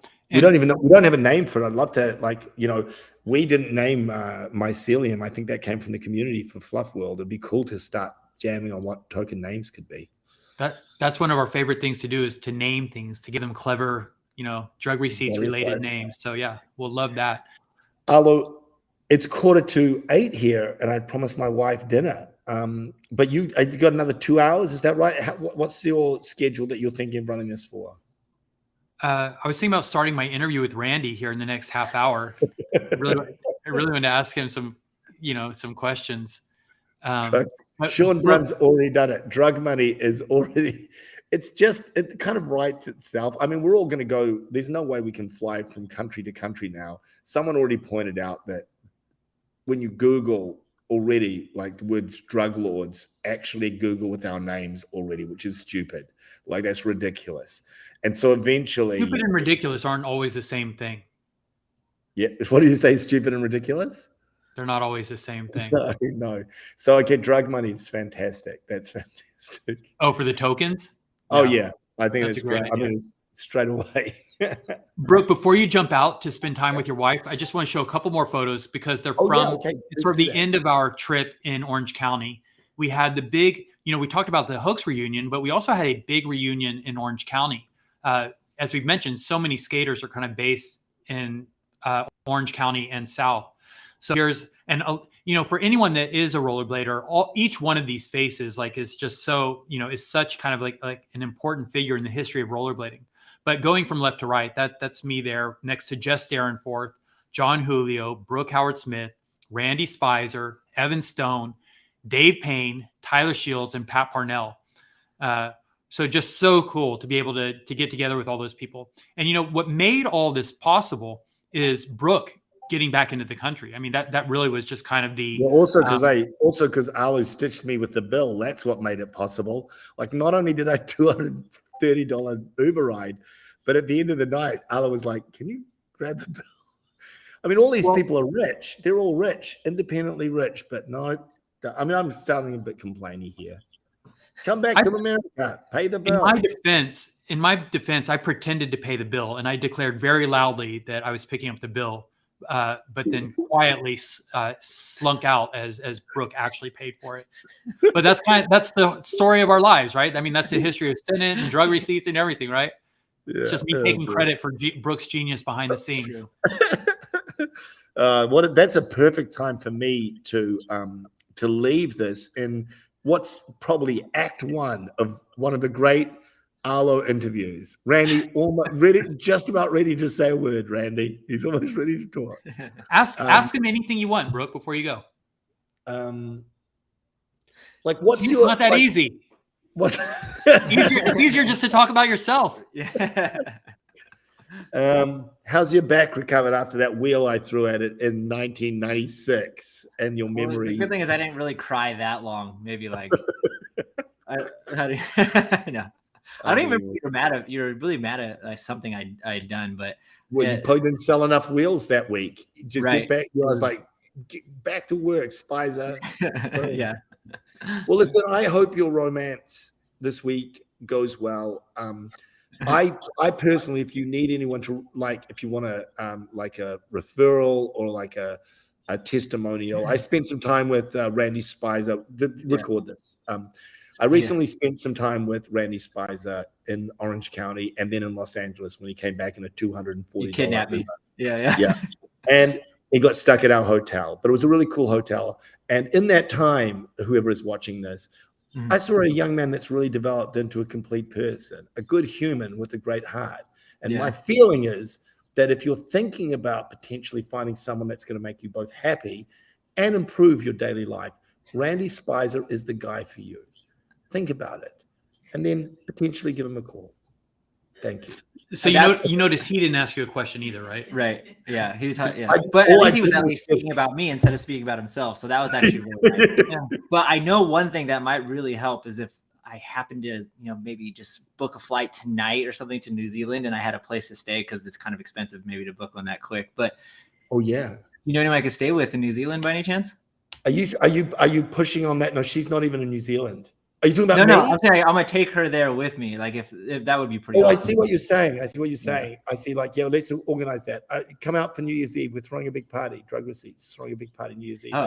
Perfect timing. That could be good. Okay. Well, great work. Okay. Have a fantastic night, guys. Thanks, and Brooke. Enjoy the rest of Acts 2, 3, and all the way to 7 of Arlo's interview of Randy Spicer, ladies and gentlemen. We got it. Thanks, Brooke. Bye, Brooke. Cool. Well, that was a nice surprise. Just chimed right in. Maybe Tyler will pop in.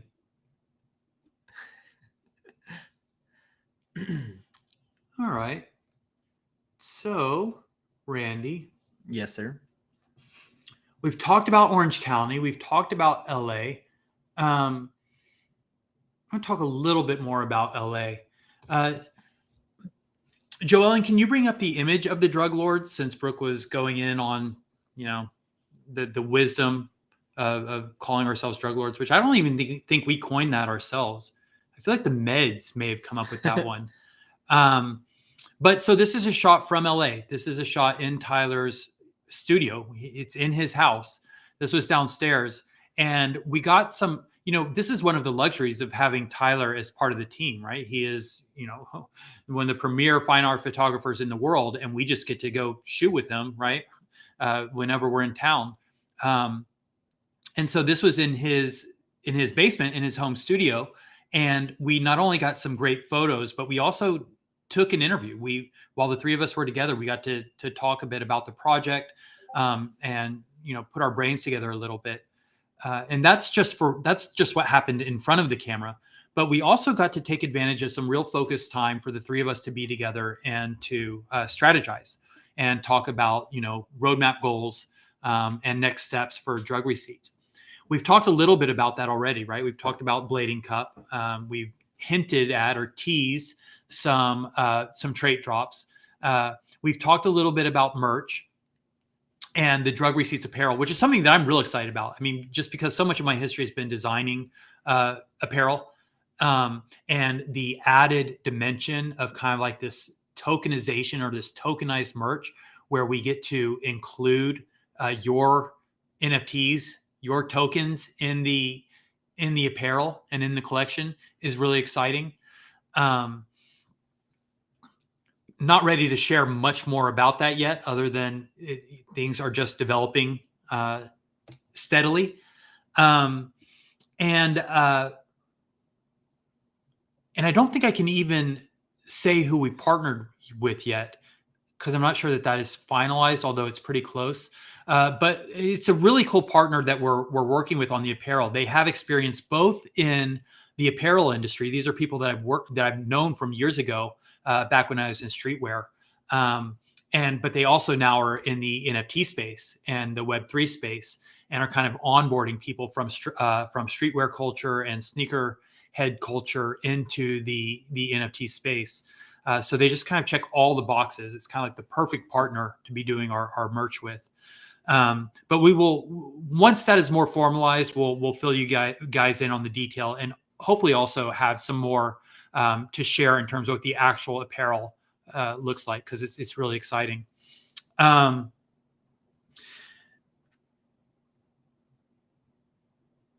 I guess since we're talking about Tyler, we should also we're talking about Tyler and roadmaps. We've got a couple of art shows coming up.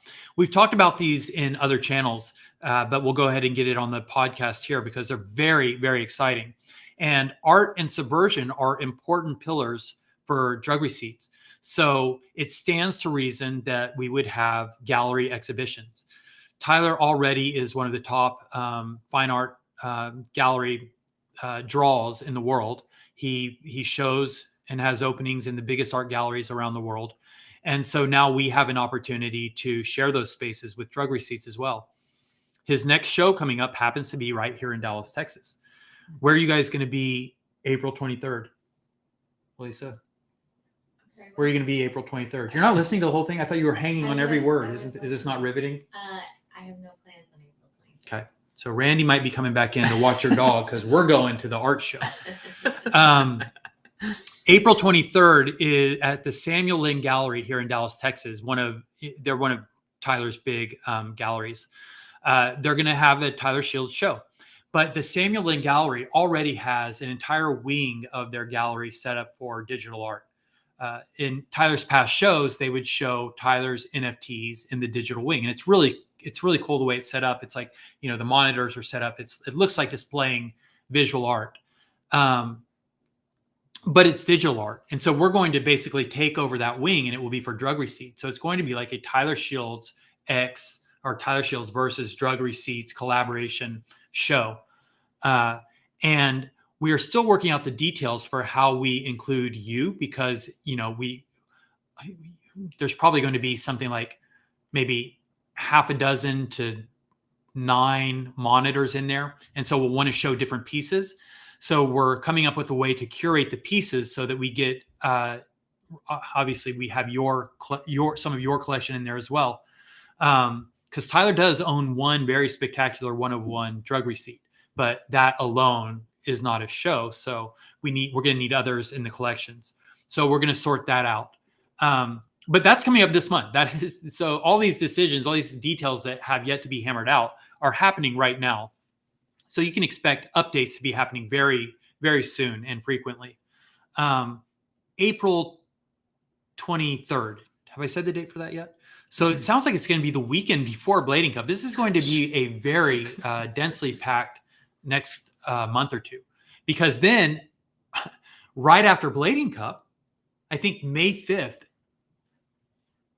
and this is very dangerous, me being alone here saying this, because I honestly don't know what I'm actually authorized to say, but I'm pretty sure Tyler has already spilled the beans on this. But Tyler Shields is already booked and committed to do a show for Sotheby's in Los Angeles. Sotheby's has a new Los Angeles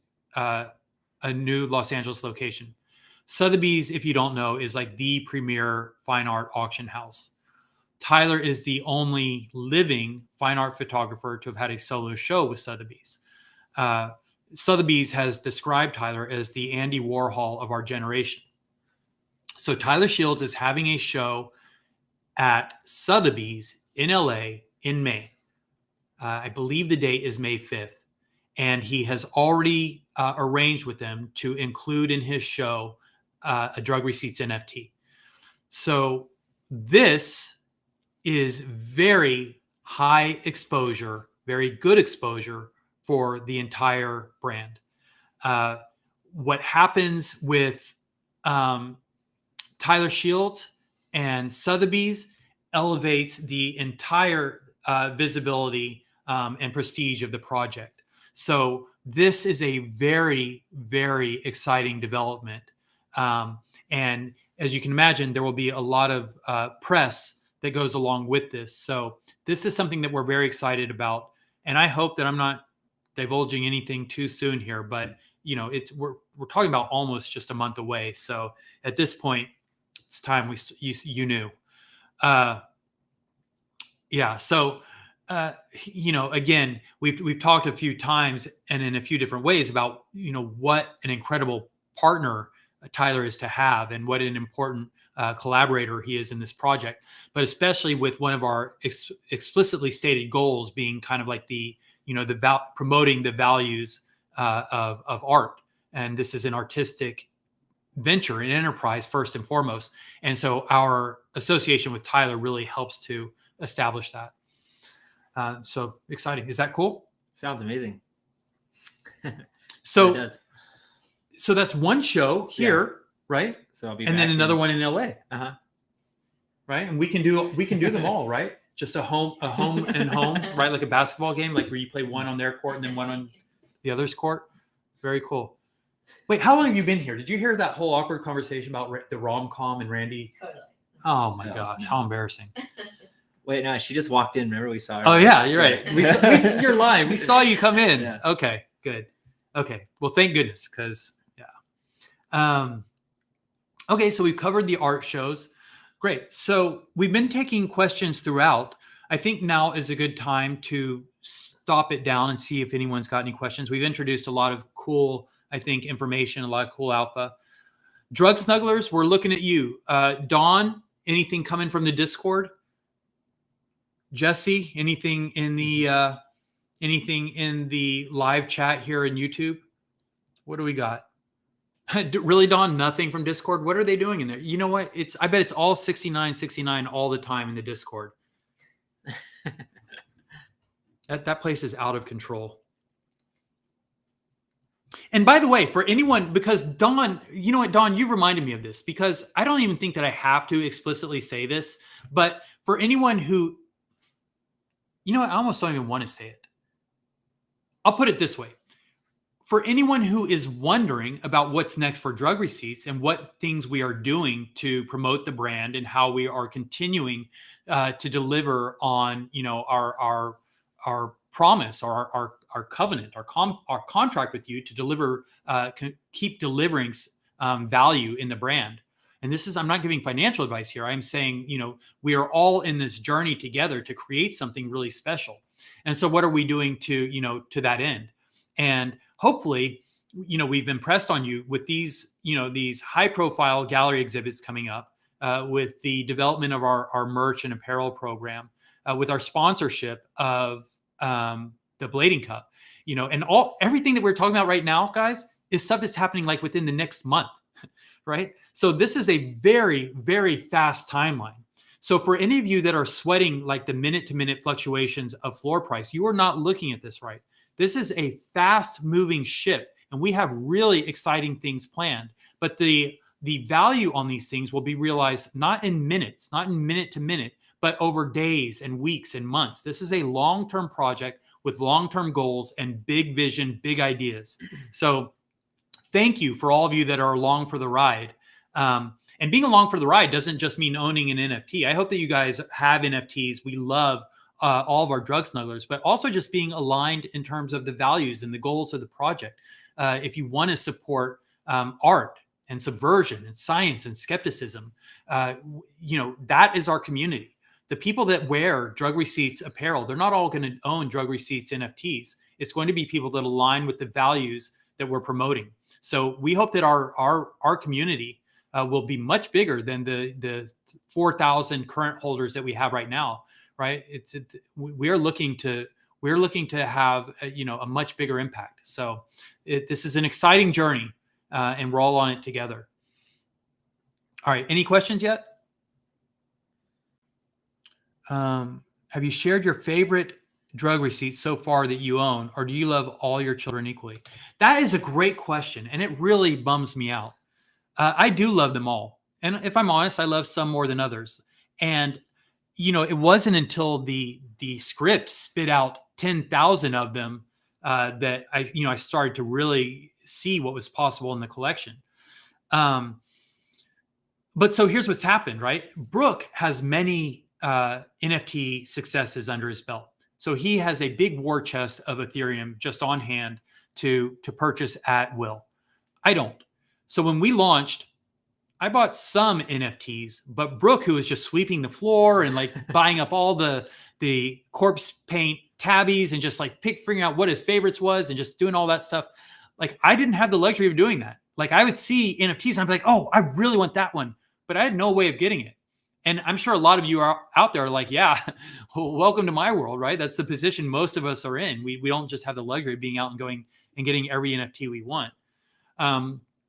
I fully expect, hopefully, as I start, as my NFT or my Ethereum war chest, grows, I will be able to pick up more of the drug receipts that I actually want, albeit at a higher price. But I believe in the project, so I'm not worried about that.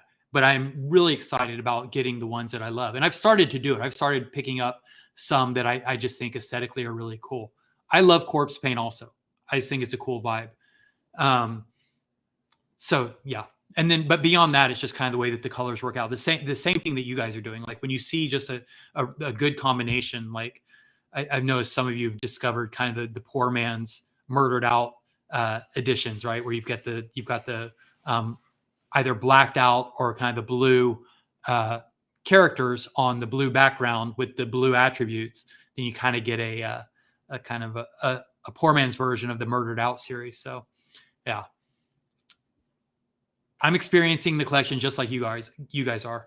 And yeah, Randy, have you even had any time to look at them yet beyond the two that are in your wallet now? Well, I saw at least, I would say 29 of them. Cause that's how many nicely he's bought. He bought a lot. He has way more than me. I think he only has 28 now. Cause he actually gifted me one. Yeah. And yeah. So I've got to look at some of them. And then I went to the OpenSea and I went through the whole collection. So let me ask you this. There's a lot of them. Brooke will be shocked that I'm actually asking. We're 2 hours in now. I'm finally asking you a question. All right. But the only reason I'm asking because it's a question about me ultimately. Good. So, but because you're someone who's been around so long, right? Yeah. Since the very early days of Senate, been around rollerblading, you've followed. You're aware of Franco Shade and Ghost Brand. When you look at the collection, and this is kind of putting you on the spot because you don't have the collection in front of you and you haven't had a lot of time to really get into it. But do you recognize traits or things that are familiar? You're like, oh. I've seen that in other. No, I haven't really yet. I'm sure I could if I went through it. Like for instance, the one that you gave me, the Halo, I instantly recognized that. But yeah, I mean that's your style. I mean, I imagine it's like the angry youth guy with the halo above him in that sense. But everything felt so familiar. That's for sure. It's just like I've seen the evolution of your artwork, and even into the new Roadhouse. Well, how you took your old style and brought it into the new, and it just feels so comfortable, and it really like reflects you and all this stuff. Like, so everything I've seen so far, it feels, good to me in that sense. They're talking about Rawlinson's red Richard skate. So there's a lot of skates in the collection. Oh, okay. And so I got to make different colored skates. So some of the ones in my mind that I was kind of like giving a nod to just from skating history, but I have all red skates that are kind of a nod to Richard. I have yellow skates, which are kind of a nod to Demetrius's Killer Bees. I did a black skate with a white cuff, which was just sort of the classic Shima is what I was thinking. And I put my special gray skate in there. And then just some generic ones just to have different skates. But the way that the script is set up is I didn't make the skates match. So as you can see in a lot of them, like a lot of them don't even have two skates, right? It's just one leg has a skate. So when both skates get put together, it is cool, right? Then you've got one. Right.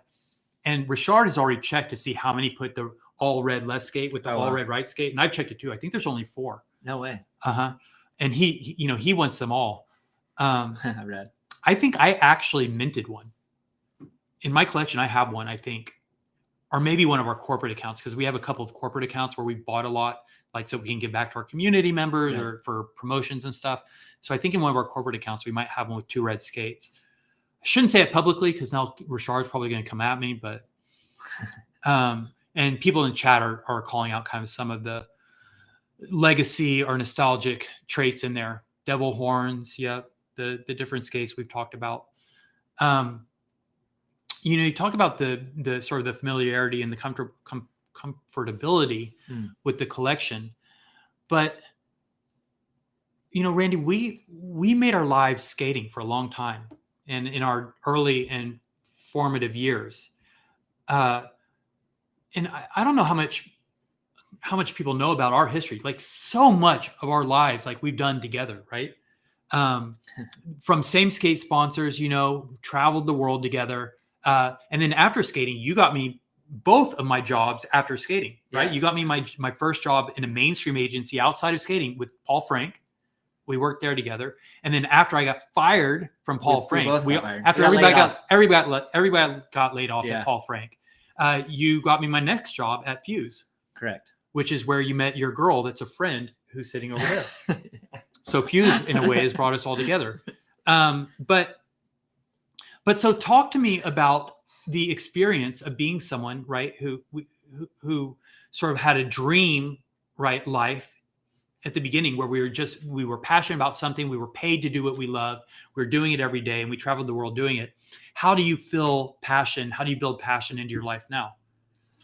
Wow, that's an interesting question. Because, the most recent passions went like full circle back into rollerblading. But like I said, like after rollerblading, I didn't really know what to do, and I just kind of fell into a career, and it was design, and that just happened because I had to design for my rollerblading brands, and so one thing led to another, then I ended up at Paul Frank, which then we worked together. Then I ended up at another ad agency, which I've been there now for 14 years, which is kind of crazy. And I just keep doing whatever they pretty much tell me to do, but it all relates back into like something that I learned from skating. And then, during that time to keep myself moving and stuff, I started working out and all these things. And luckily that, happened because when rollerblading came back to me again, I was like physically ready to actually still skate. And I surprised myself being able to do the tricks that I can do, but then I realized it's because I put a lot of work in prior to, keeping myself in shape and stuff. So passionately, like the things, I don't know, I felt like it was like, it came full circle and it was just meant to be skating again in that sense. So you have a character trait that is, I think has been talked about a lot and is evident in kind of your own life. But I'd like to hear from you what you think about it or what you attribute it to. But when you pick up things, you go all in and you master them, right? Fishing, table tennis, skating, Flash, AOL phishing or whatever you're doing when you used to scam people. But so what is it like in your personality? How would you describe that? I'd have to say it's an addictive personality, I just kind of anything I really like to do, I just try to figure out how to do it. I always want to like improve on something that I'm doing. Like I really like to best myself. Like it's not really a competition against you. It's just more like, I mean, it might be something like table tennis where I have to beat you in the game or something, but it's more about impressing myself. And I kind of find awe in that. So like every time I do something that I didn't think I could do, it just kind of like, I don't know, it flips my own lid. I get like pretty stoked on it. And I tend to find these like sports and things or whatever, like that kind of just keep on letting you keep on doing that. You know what I mean? Like there's no end to it, you know? So I feel like it's that chase, like I'll forever chase something that I love or I believe in, you know what I mean?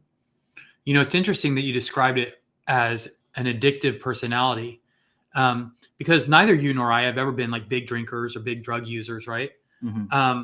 But we have done drugs together, and not like insignificantly, like what I would consider like major kind of milestones in terms of growth and development and drug use. But this is sort of a thorny subject. And if Brooke was on, we wouldn't be allowed to talk about this. But I think that one of the defining characteristics of the space that we're trying to carve out with drug receipts is a safe space to have adult conversations, right? Things which people might normally find objectionable or taboo to talk about, to have responsible conversations about those kinds of things. And the project is actually called Drug Receipts. So, and like Brooke said, you know, we are idiots. Maybe we're idiots for calling it Drug Receipts. We're calling ourselves drug lords for having an email server called, you know, drugreceipts.com. Just like everything you can do to get flagged or shut down, we've built that all into the brand. But in a sense, I like it, right? Because if you're going to be challenging, then by definition, you're going to be challenged. Right. So if you want to provide challenging content, then you have to expect that not everyone's going to get it and that it's not going to be the smoothest path or the one with least resistance. So I kind of welcome that. It's one of the driving forces behind my art, right? I intend for it to be challenging. And, you know, I can't just expect that the people who get it are going to be like, oh, cool, Arlo, that's so great. I also know that there are going to be people who question it and say, why would you do that? Or what are you promoting? Or, you know, so I welcome those conversations. To that end, this is going to be one of those conversations. This is going to be an adult conversation about drugs. And before we get into it, I should offer a little bit more of a preface and talk specifically about what Drug Receipts' relationship to drugs is, because it's in the name, but this is not a company or a brand that advocates for drug use. That's not why it's called Drug Receipts. We don't advocate for the opposite of drug use. I'm not saying that you should not use drugs.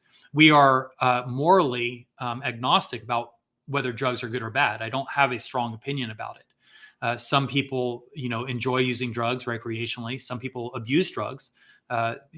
People can die from drug use, but drugs can also provide, you know, benefits in terms of medicine, and even in terms of spiritual or intellectual awareness.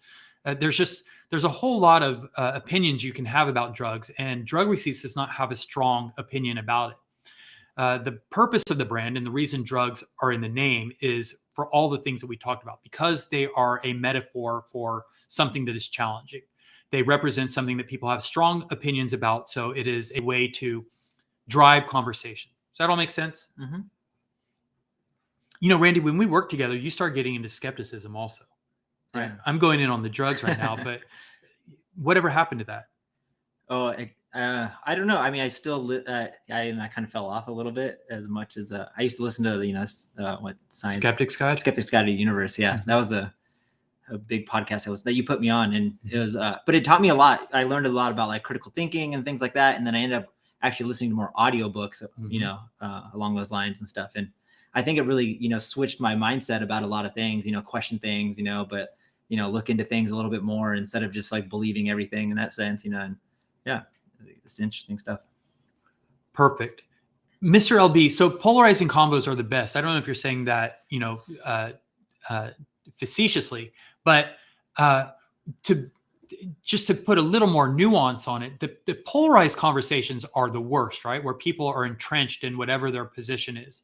It's the nuanced conversations, the deeper conversations in the middle that we're really aiming for. And so in that way, Drug Receipts is an invitation to have those conversations. So let's have an adult nuanced conversation about drug use. Randy and I did LSD together for the first time. The first time either of us had ever tried it. And if I recall, the inspiration for it was actually a skeptical podcast we listened to. Right? It was either Sam Harris or Stephen Newell, someone talking about psychedelic experience.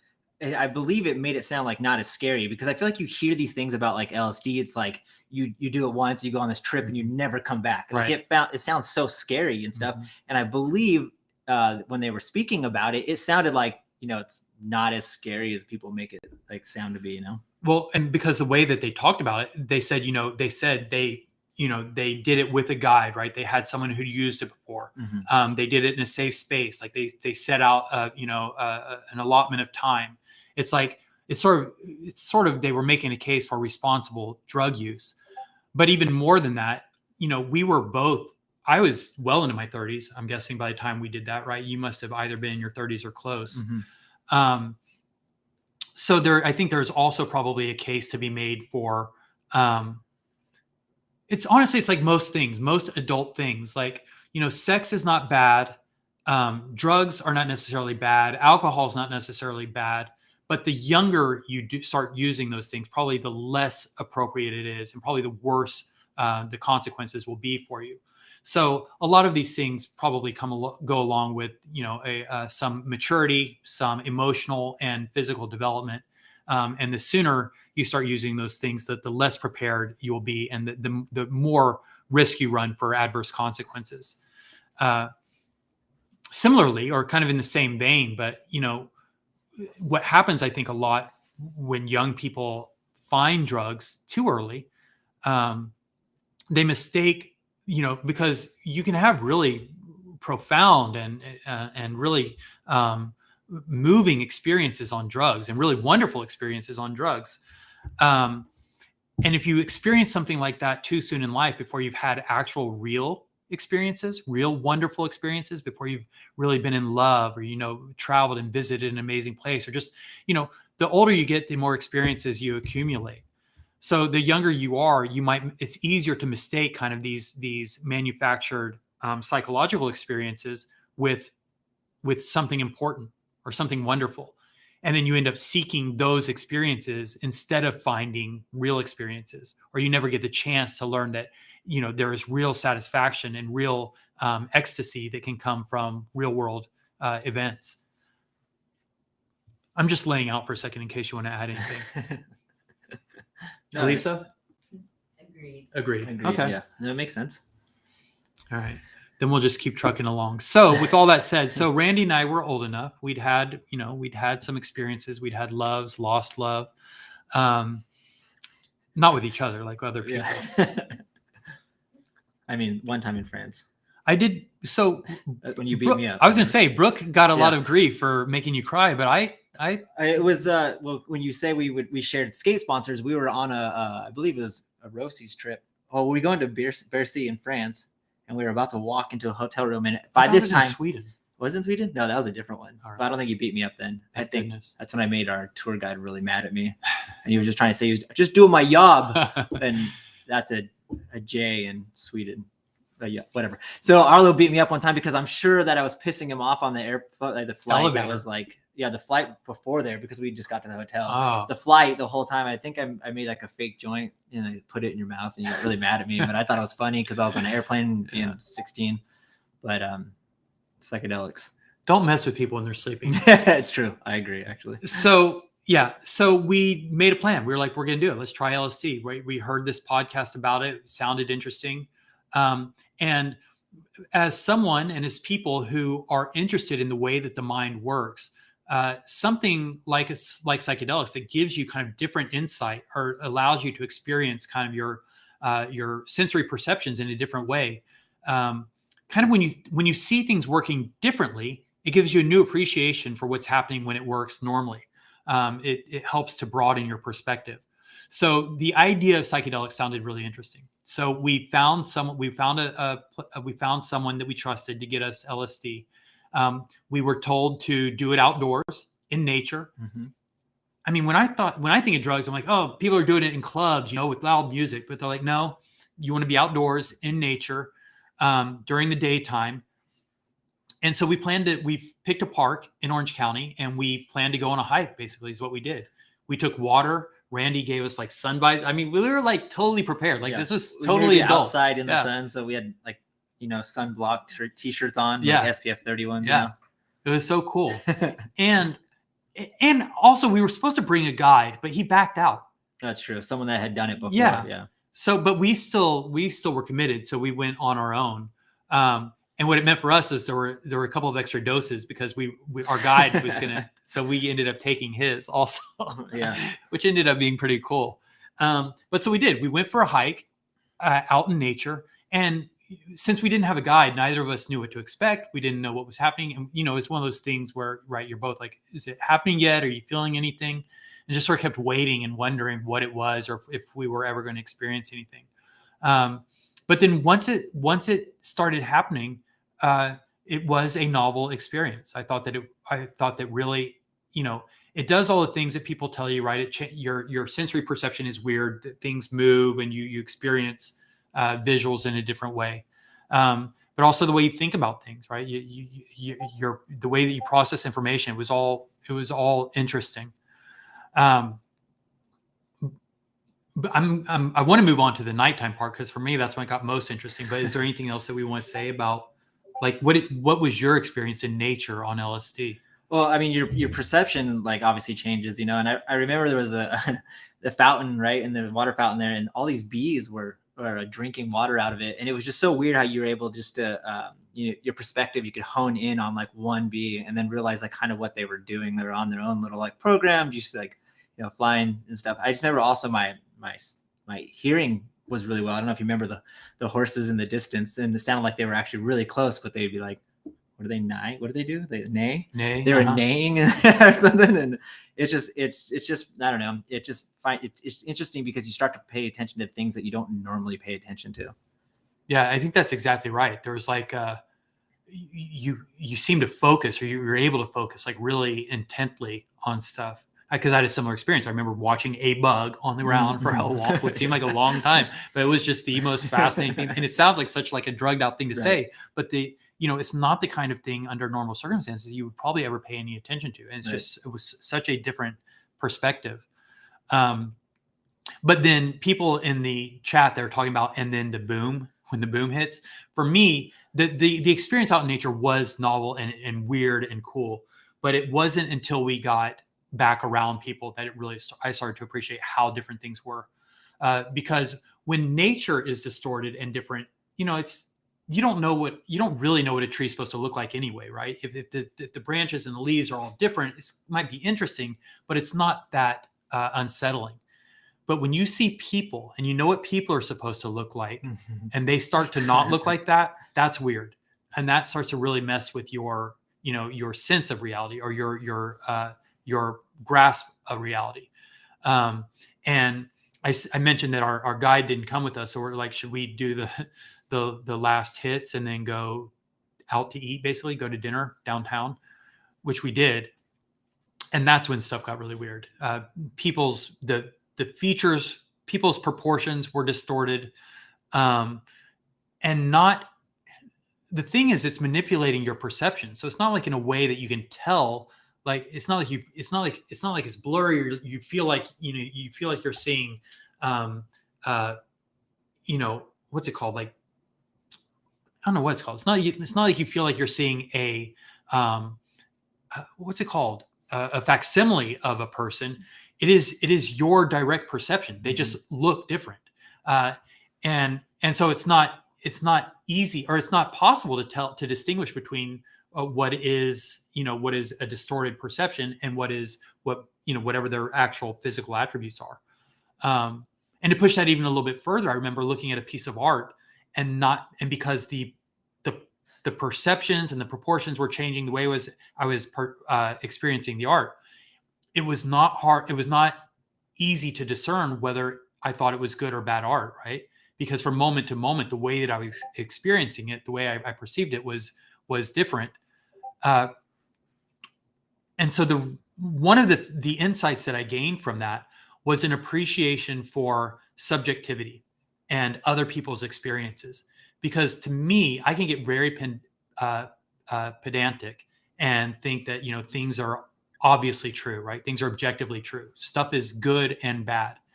But in that moment, I realized that it is possible to perceive things in a way completely different than I normally would. And that would basically be my truth. So that was useful. And in that way, as people who care about kind of the inner workings of kind of the intellectual process or the neurological process, the psychedelics in particular provided an interesting insight into that. Whereas I think there is a temptation for a lot of people to mistake or to perceive psychedelic experiences as something spiritual, right? Or as an insight into, hidden energies or the universe or something like that. I think really what it gives you a window into is your own brain, what's going on in your brain. And I thought that was really interesting and useful. Which makes sense. It's like you're able to see other people's perspective, or that other people have like a different perspective. And that's like, the whole idea of the whole polarizing thing as well, right? Like, I know that drugs are what brought us to this situation and make us think this way, but people are still having their own experiences, and it's whether they're on drugs or not, but they still see the other side of the coin. Like if you're looking at one side, they'll see the other one, So it's like, I don't know. It does help you like understand that kind of stuff. It helps you also like feel a little more grounded, and like you can kind of see the world as it is, even though it's like kind of, I don't know, probably looks a little crazy at that time, but you just realize that, I don't know, kind of lost my train of thought there, but you realize like like, it's just like, I don't know, it's kind of confusing to myself right now, but what you said was exactly right. So it gives you insight into how your own brain works and how your own brain crafts and constructs reality. But in gaining that insight, it also helps you to appreciate that other people's brains are doing the exact same thing, and they might not be constructed in the exact same way that your brain is constructing things. And so that people, right, can disagree and not be, it's possible for people to disagree, but neither one necessarily has to be wrong. They could, what their brains are providing to them could be absolutely true. And I experienced that directly. It was a different time on a different drug. And when I talk about drug experiences, right, this is an occasional thing, right? Maybe a couple of times a year, it's a special occasion for me, which is something I meant to touch on. Maybe we'll talk about this again in a second, but because you described yourself as having an addictive personality, I want to talk about how does that relate to your experiences with drugs. But remind me about that in a second. But so I had someone made brownies, right, with THC or something. It was the first time I ever tried that. And we were watching music videos, and I had the distinct feeling every video that came on that I'd seen it before. Not only that I'd seen it before, but that I knew everything about it. I knew all the lyrics. I knew what words were coming next. But this was well after the time that MTV would have still been popular or playing music videos. And the channel we were watching was not even a popular music channel. I think it was some kind of like Arabic music channel. So they're not even artists that I would have been exposed to in any normal circumstance.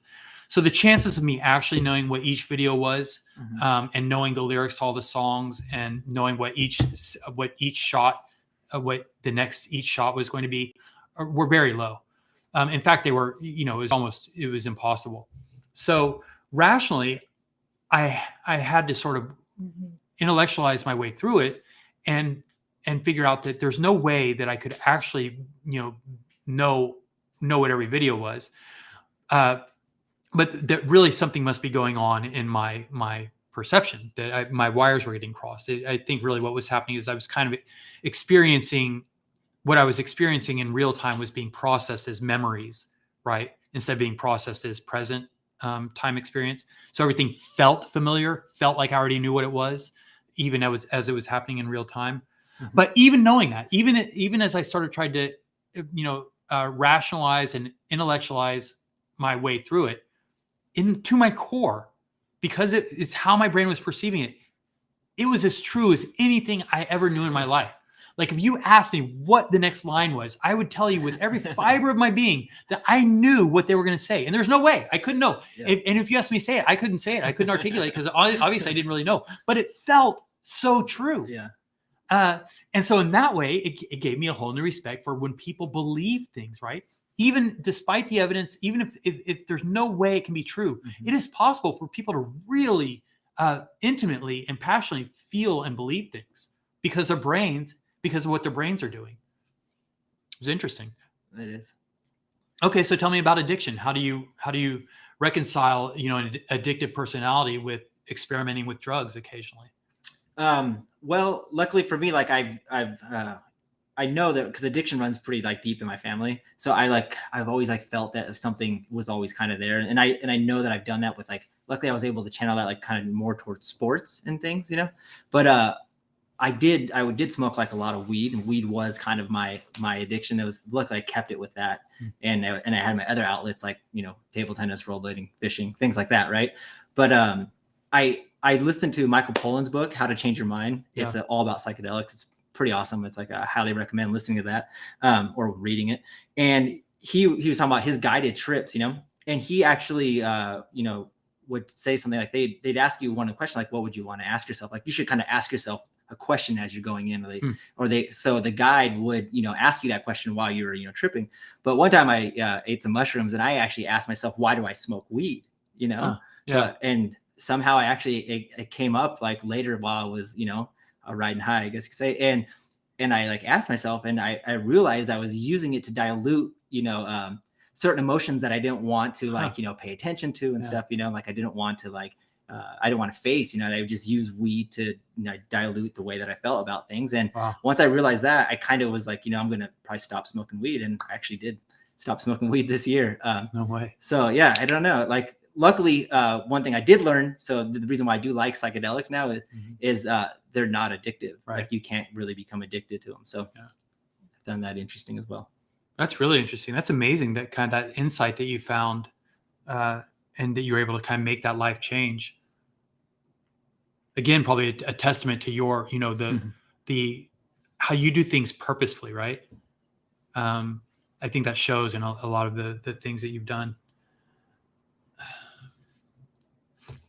So, well, Randy, check this out. So I think there was a lot of really provocative conversation there, really interesting. And I want to be clear that nothing that we're saying here should be taken as a suggestion that anyone should do drugs or that we are advocating for drug use. Even if I think that I've discovered interesting insights for it, I don't think that is a reason that anyone else should choose to take drugs. I think that just like Randy, right, is making decisions purposefully. Ask yourself those questions and decide for yourself why you want to do something. And if you find a reason that's meaningful to you, then if you can, make the effort to do something responsibly and not put yourself in danger, and also kind of know what you hope to get out of something, then that's up to you. But we're just sharing here. We are sharing our own stories. We're sharing our own insights. Take from it what you will, leave what you want, but by no means don't take this as the suggestion that you should be doing anything just because we've done it. But it's also not a suggestion that you should not do it, right? We are morally agnostic, just sharing stories here. But do read that book. That's a good one. And as a general rule, reading books is usually a pretty good policy. Or listen to them. Because our brains are limited by what's already in our brains. So the only way that you can hack your brain, the only way that you can change anything in your life is by exposing it to experiences beyond what it already knows.